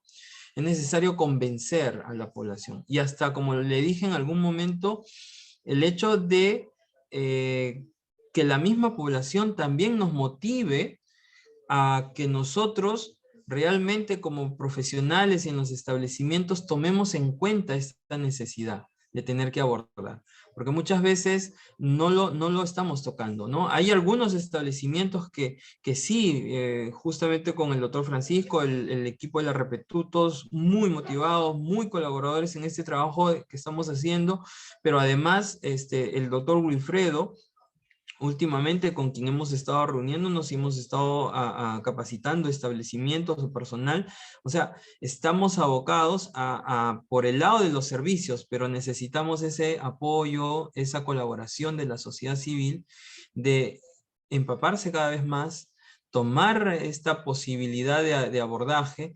Tomemos en cuenta algo que se ha dicho mucho, y se ha mostrado, que en realidad este tipo de tratamiento a la infección no necesariamente es monitorizada a través de un DOT, como normalmente se hace en un paciente de TB, ¿no? Es con apoyo de la familia. Es un tema de autocumplimiento, y ese autocumplimiento se basa en el convencimiento y en el estar convencido que esto funciona y que esto me va a ayudar, y que por lo tanto esto me va a evitar enfermar.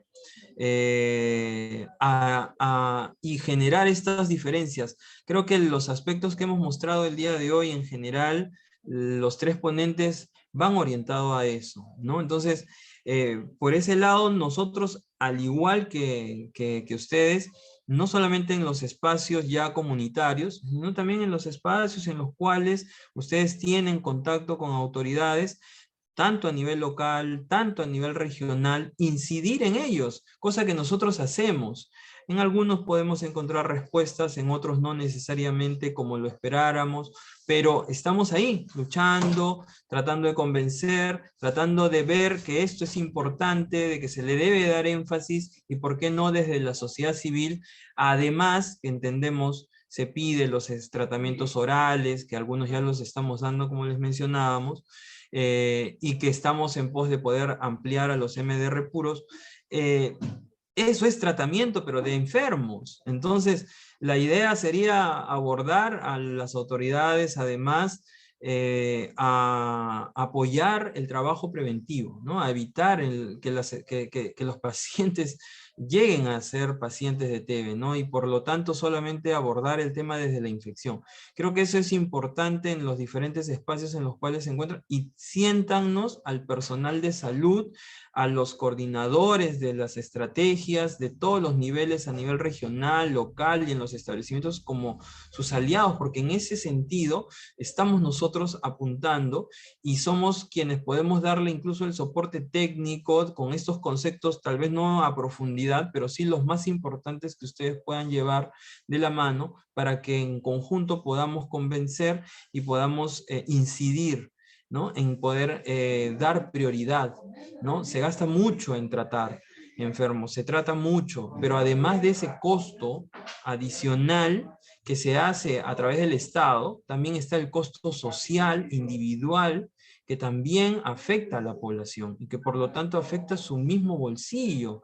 El hecho de que no pueda ir a trabajar durante un mes, 2 meses, 3 meses, imagínense en una TB resistente, esto impacta enormemente. Entonces, cuando tenemos y consideramos este abordaje integral y tenemos de la mano a ustedes para hacer seguimiento, para colaborar en las sospechas de RAM que pudiera haber, en insistir en que en ese decaimiento de la adherencia, al contrario, se repunte nuevamente y comience al paciente, aún no sintiéndose enfermo, porque eso es lo que sucede. Las personas no se sienten enfermas y por lo tanto al no sentirse enfermas no le ven el interés de poder cumplir con un tratamiento que demora, lamentablemente por ahora, 6 meses, 3 meses, 4 meses, y que estamos tratando de que se amplíen estos esquemas más acortados. Entonces, creo que hay muchos espacios, algunos los he mencionado, y bueno, esperamos que contemos siempre con el apoyo de ustedes y que tengan en cuenta que nosotros estamos siempre llanos y aperturados a poder trabajar de la mano con ustedes.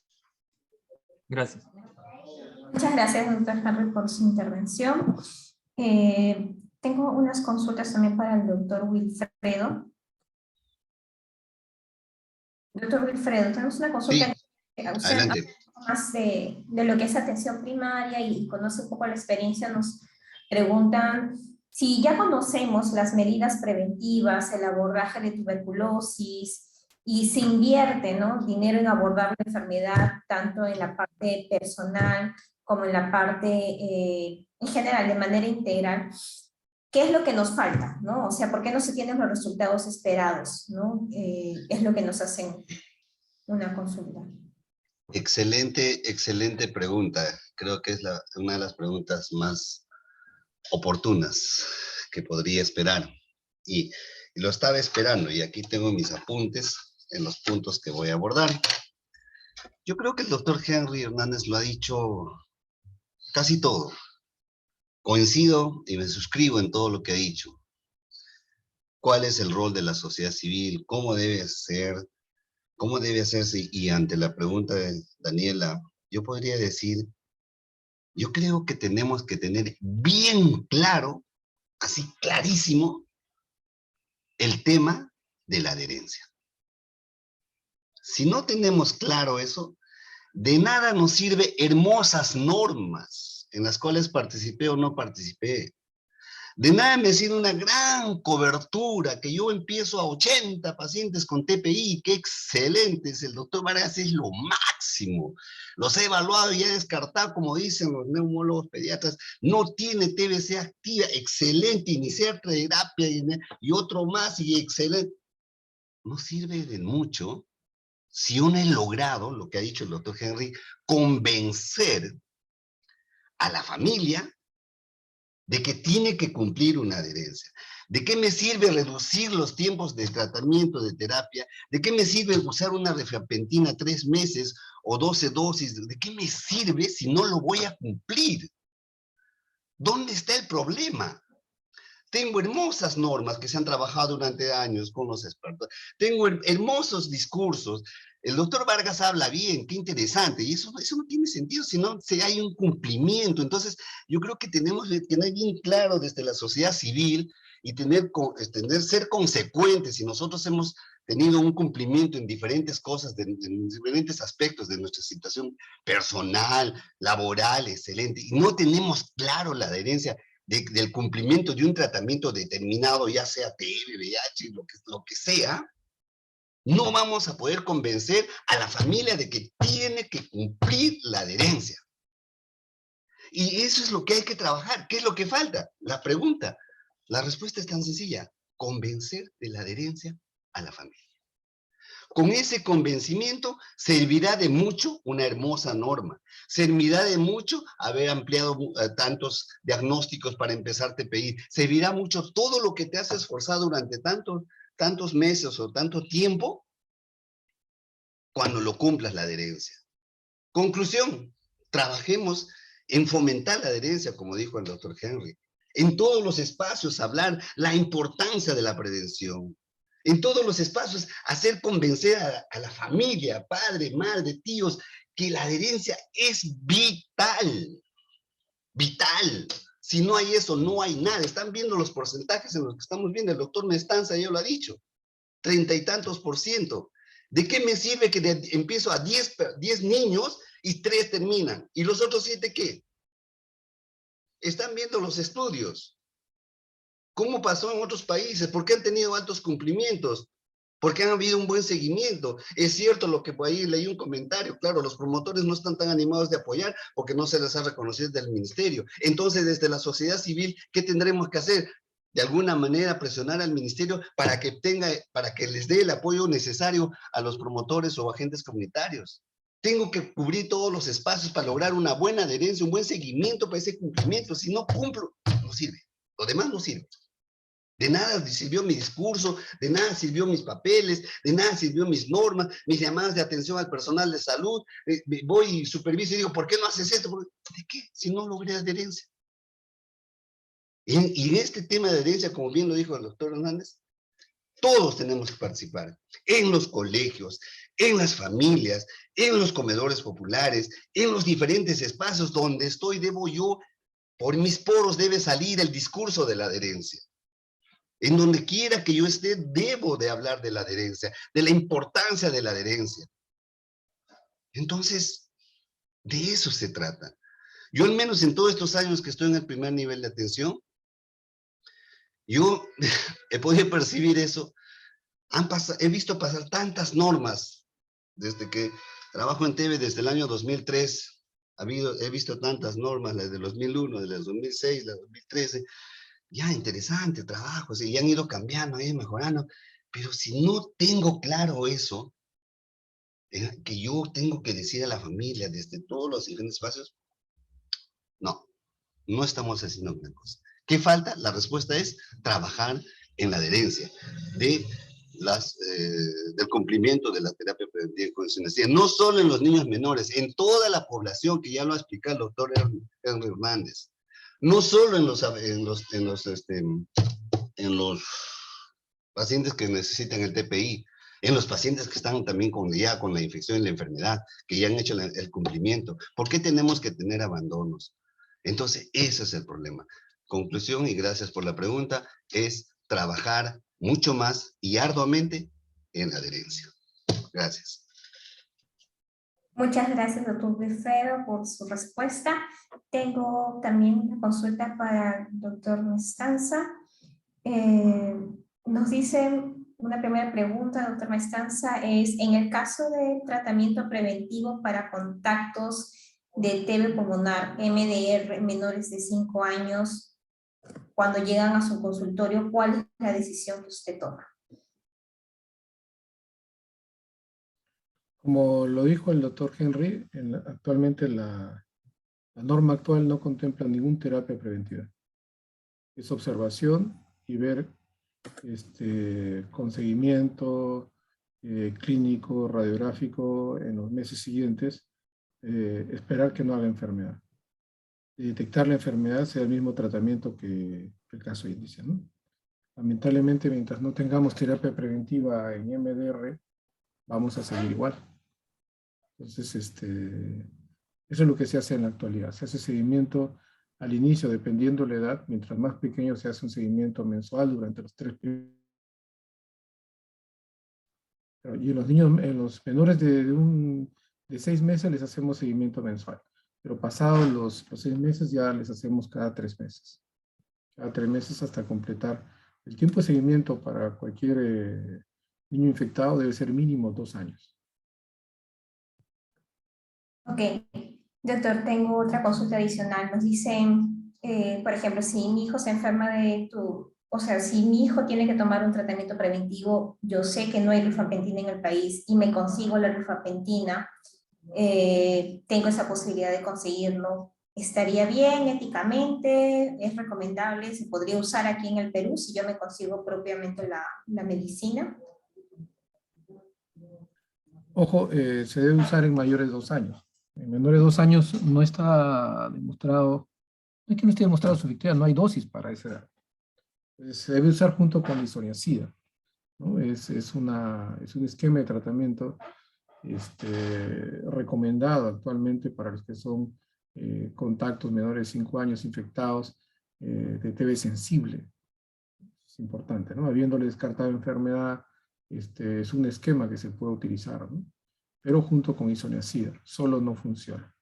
Es mejor con isoniazida. Ok, pero sí se podría usar en todo caso. ¿O un seguimiento? Sí. Ok. Tengo también, me está pidiendo la palabra Julio Rondinel. Julio, te puedo dar el pase, no sé si puedes activar tu micro, por favor, lo más breve posible porque nos hemos pasado de la hora. Sí, el tiempo es tirano cuando deseamos hablar. Doctor, a Wilfredo también y a todos los presentes. Yo tengo VIH hace 22 años, tengo diabetes hace 5 años por el síndrome metabólico y tuve tuberculosis en el 98. Me hace recordar la exposición en la época del SIDA, cuando no teníamos nosotros tratamiento y nos bombardeaban con isoniazida, porque era la única alternativa para no avanzar hacia la muerte inminente, ¿no? Hoy debo entender por lo que ha expuesto el doctor de la DPTV, de que nos van a volver a suministrar isoniazida a los que tenemos VIH y tenemos diabetes, ¿no? pero nunca terminamos de resolver los problemas de las desigualdades sociales. Yo estuve conversando hace unos días con gente que ha estado con tuberculosis en Europa, básicamente en Italia, y ellos no los tratan como nos tratan a nosotros. Ellos son atendidos en clínicas para que se negativicen y puedan continuar trabajando. Hay todo un programa de protección social. Acá en el Perú no tenemos comida, y la comida que tenemos es de baja calidad. Qué pena que el premier haya dicho que comamos pescado porque el pollo está grande, sin reconocer que hay una crisis económica que afecta a las poblaciones más vulnerables. Yo no sé si solamente es adherencia a medicamentos o luchar por la justicia social, que es lo que todas las personas merecemos. En este país mucha gente no solamente tiene TB, MDR, sino que tiene recaídas cada cierto tiempo. ¿Por qué? Porque la pobreza no se ha resuelto, porque el hambre no se ha solucionado, porque tenemos una vida indigna y un trabajo no decente. Yo tengo VIH, tengo diabetes, he tenido tuberculosis. Posiblemente muera si es que el Estado no genera justicia social e igualdades, pero eso va a quedar siempre en las conciencias de las personas que hacemos incidencia. Nosotros somos sociedad civil, pero no somos ONGs, somos comunidad organizada para enfrentar estas desigualdades. A veces las hacemos sin recursos, pero con mucha pasión. Y confiamos mucho en que la sociedad civil que tiene los recursos abogue por la vida digna y cierre las desigualdades que nos están exterminando. Es triste ver cómo un país como el nuestro se tenga que valer de agentes comunitarias para que le hagan el trabajo gratis al Estado, porque se lo hacen gratis. Y nosotros, los que somos pacientes organizados para defender el derecho a la salud, lo hagamos sin recursos, pero con mucha pasión. Gracias, doctor. Muchas gracias, Julio, por tu intervención. En verdad es cierto, necesitamos intervenir con varios y tener en cuenta varios factores, ¿no? En las intervenciones. La tuberculosis no solo es la enfermedad, no solo queja a la persona o el individuo, sino también a la familia, y en general como comunidad debemos estar interviniendo, ¿no?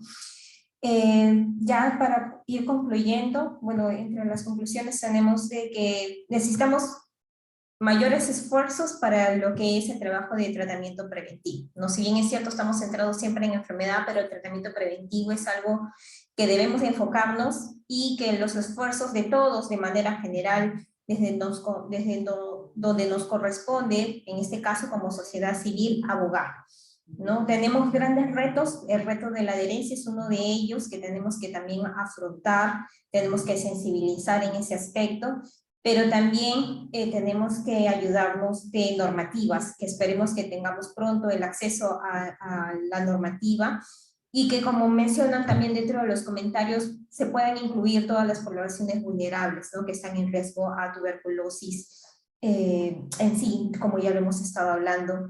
La facilidad de tener estos tratamientos acortados nos ayuda a que esta adherencia o a que el tratamiento se pueda cumplir, ¿no? Porque sabemos que la adherencia a las 12 semanas del tratamiento es lo más pronto que donde cae, ¿no? La adherencia al tratamiento preventivo. Entonces necesitamos eso, y también tener estrategias como lo tenemos para el tratamiento de enfermedad, ¿no? El acompañamiento comunitario, como ya se ha mencionado, el acompañamiento propio de la familia, buscar quizás alguna persona que realice un DOT dentro de la familia encargada, que brinde un soporte, o también los video DOT, como mencionó el doctor Wilfredo, que son alternativas con la tecnología que tenemos ahora, ¿no? Entonces son estrategias que podemos tomar en cuenta en adelante. Ahora doy pase, ya para concluir con las palabras finales, a Silvia, por favor. Silvia, nuestra secretaria técnica del Observatorio de TB. Gracias, Daniela. Sí, nada más para poder ya finalizar y agradecer mucho a cada uno de los participantes de este evento, de este webinar, empezando por los ponentes que el día de hoy nos han acompañado, el doctor Henry Hernández de la Dirección de Prevención y Control de Tuberculosis, MINSA, también al doctor Wilfredo Vargas, al doctor Francisco Mestanza. Ha sido muy importante para nosotros como sociedad civil, como el observatorio aquí en Perú, empaparnos más de este tema, conocer dónde están los puntos críticos, cuáles son los desafíos que hay en nuestro país en este tema, y de acuerdo a eso, ver oportunidades de incidir, de accionar como sociedad civil. También estamos muy contentos que hemos tenido participación de nuestros colegas del observatorio, también de otros observatorios de aquí, de Sudamérica, y muchos representantes de la sociedad civil, de las comunidades también. Agradecemos mucho su participación, su tiempo, y estaremos en adelante compartiendo con ustedes la grabación de este evento, como también las presentaciones que el día de hoy se han compartido. Bueno, eso, y finalmente pedirles que nos regalen una foto para el recuerdo de este evento. Les voy a invitar a que puedan prender sus camaritas, por favor, para tenerlos ahí de recuerdo en nuestro evento del día de hoy. No sin antes desearles lo mejor en todo lo que hagan. Gracias. Y ahí estamos, muy bien, ya estamos aquí. Listo. Gracias a todos los que han preguntado, a todos los que han participado en el chat, con sus comentarios también, a los ponentes por haber respondido nuestras preguntas, y como dijo nuestro compañero Julio, el tiempo es tirano, ya estamos casi con más de 2 horas, pero muy contentos de estar en este evento. Muy bien, están las cámaras ya prendidas, vamos a contar hasta 3 para tomar las fotos. ¿Sí? Si nos ayudas ahí, Danielita. ¿Podrías? ¿O Sí, bien? sí. A ver. Vamos a contar. 1, sí. 1, vamos. Las camaritas solamente unos segundos, por favor. Por ahí faltan algunos que todavía no se animan. Vamos, a la 1, a las 2 y a las 3. Muy bien. Va una página. Nos falta la otra página, porque son 4. Hemos tenido el día de hoy una buena concurrencia, son 4 páginas de pantalla. Todavía, por favor, no apaguen sus camaritas, que estamos todavía en la pantalla 2, estamos por la 3, son 4, y vamos por la última.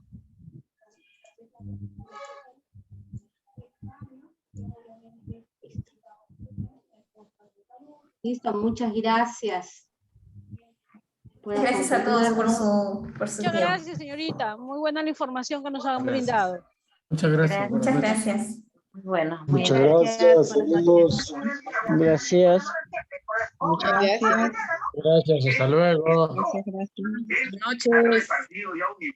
Gracias. Buenas noches, hasta luego. Gracias por la presentación. Buenas noches con todos y gracias. Gracias a todos. Gracias. Gracias, buenas noches. Hasta luego, buenas noches.